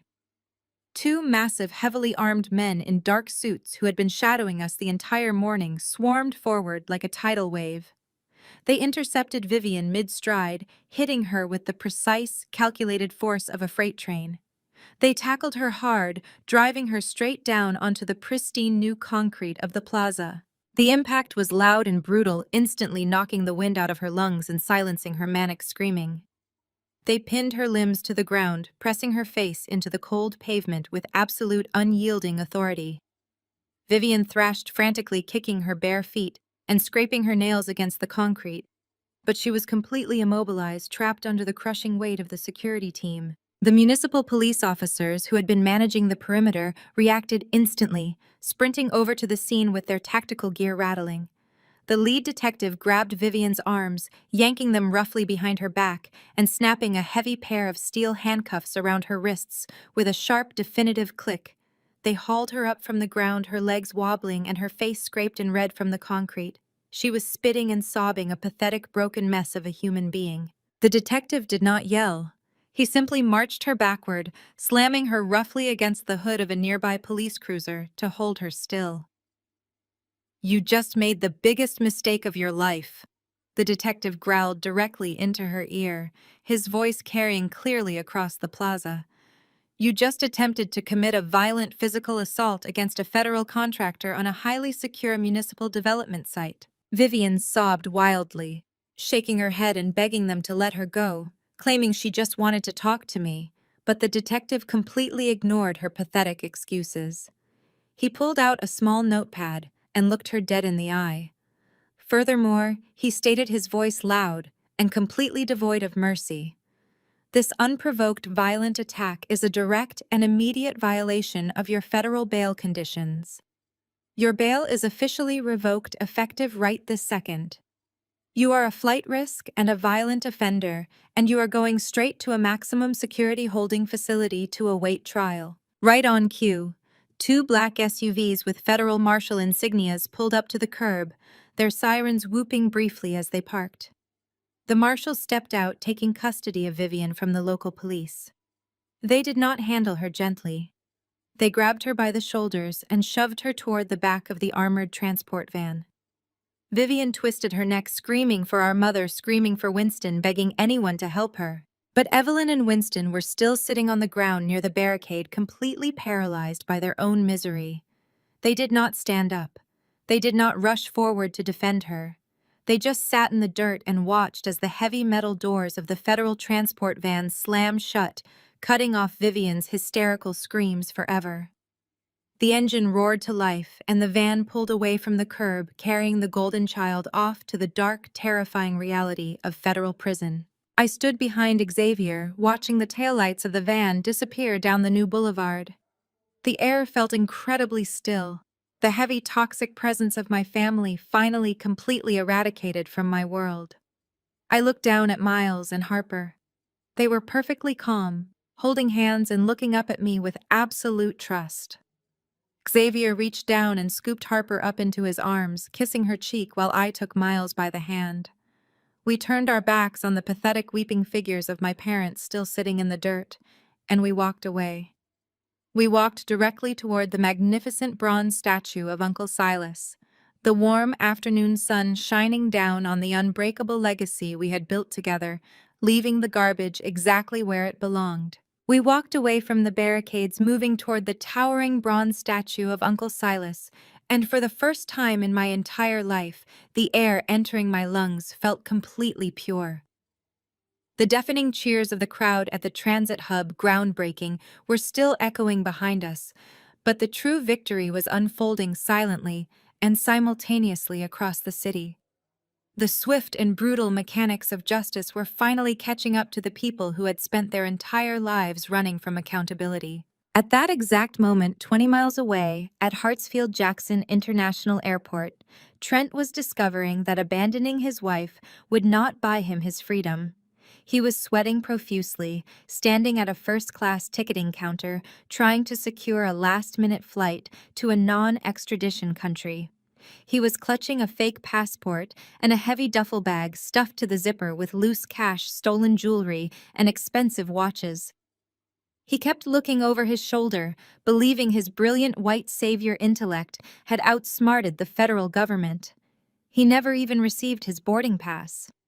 Before the ticketing agent could hand over the paperwork, 4 FBI agents in heavy tactical gear swarmed the counter. They did not give him a chance to run or negotiate. They tackled the arrogant tech millionaire directly onto the polished terminal floor, the heavy thud of his body drawing gasps from the surrounding travelers.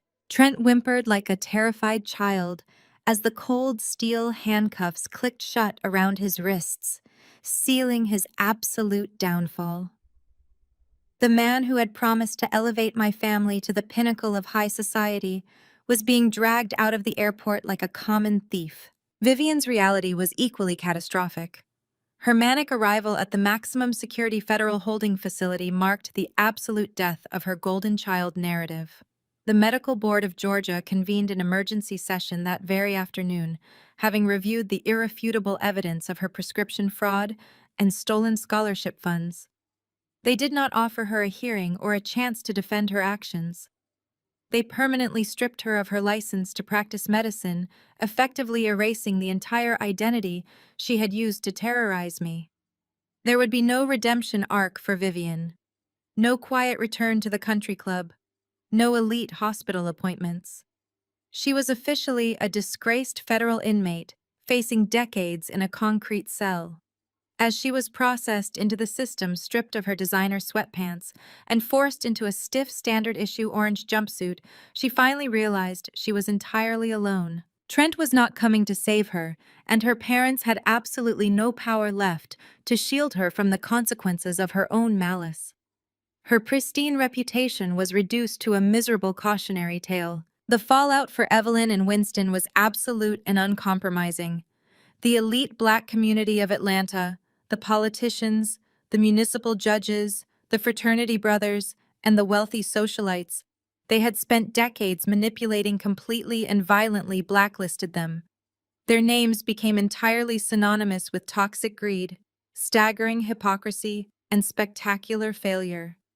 Phone numbers were disconnected, doors were firmly shut in their faces, and the country club security was given strict orders to arrest them if they ever stepped foot on the property again.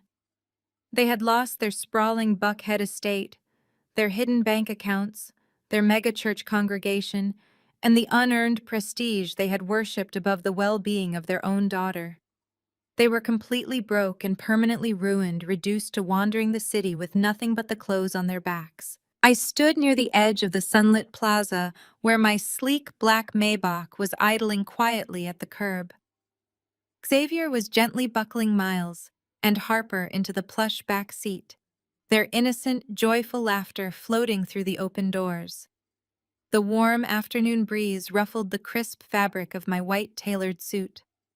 I watched my beautiful, healthy family, the family I had built on a foundation of absolute truth and unconditional love, and I felt a profound, overwhelming sense of peace. I was just about to step into the luxurious sanctuary of the car when I heard the desperate shuffling of footsteps dragging across the pavement behind me. Evelyn had literally dragged herself across the concrete plaza, Winston trailing behind her like a broken, empty shadow. She collapsed right at my feet, the rough pavement tearing at her stockings and scraping her knees. Her immaculate hair was a ruined, tangled mess, her face smeared with dirt, sweat, and running mascara.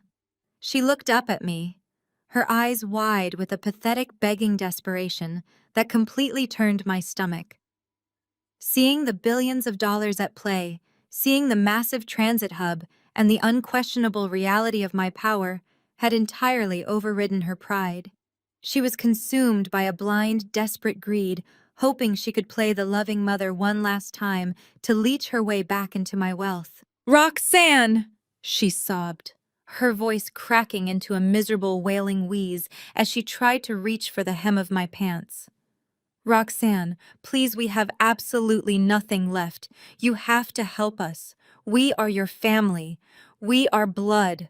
Please forgive us." I looked down at the pathetic woman groveling in the dirt. I looked at the woman who had spent my entire childhood making sure I felt entirely defective and worthless. I looked at the woman who had happily handed a terrified 15-year-old girl a $20 bill and walked away to enjoy a luxury vacation. I did not feel a single ounce of pity. The well of empathy had been completely and permanently drained. I smoothly pulled my leg back, stepping out of her desperate, grasping reach. I stood perfectly straight, looking down at her with eyes completely devoid of any emotion. "Blood meant nothing. The day you handed me a $20 bill and threw me away," I said. my voice echoing with absolute icy finality. I am not your blood. I am your creditor, and your debt is paid in full. Evelyn let out a shattered, agonizing gasp, burying her face in her dirt-streaked hands as the absolute truth of my words destroyed her final, pathetic delusion. Winston dropped to his knees beside her, weeping openly into the pavement, completely broken by the weight of his own arrogance. They were finally forced to exist in the exact miserable reality they had created for themselves. I turned my back on them, completely undisturbed by their agonizing wails. I stepped into the cool, quiet sanctuary of the Maybach, pulling the heavy door shut behind me. The thick, reinforced glass instantly sealed away the noise of the ruined villains, leaving them thrashing and screaming in the ashes of their own destruction. Xavier reached over and took my hand, his thumb gently stroking my knuckles as the driver smoothly pulled the car away from the curb. I leaned back against the soft leather, looking up through the panoramic sunroof. The camera pans up past the towering bronze monument of Uncle Silas, rising majestically into the endless expanse of a clear, beautiful blue sky, emphasizing the ultimate triumph and absolute freedom of a woman who had finally conquered her past. True wealth is not found in fake status, but in the unbreakable foundation of self-worth.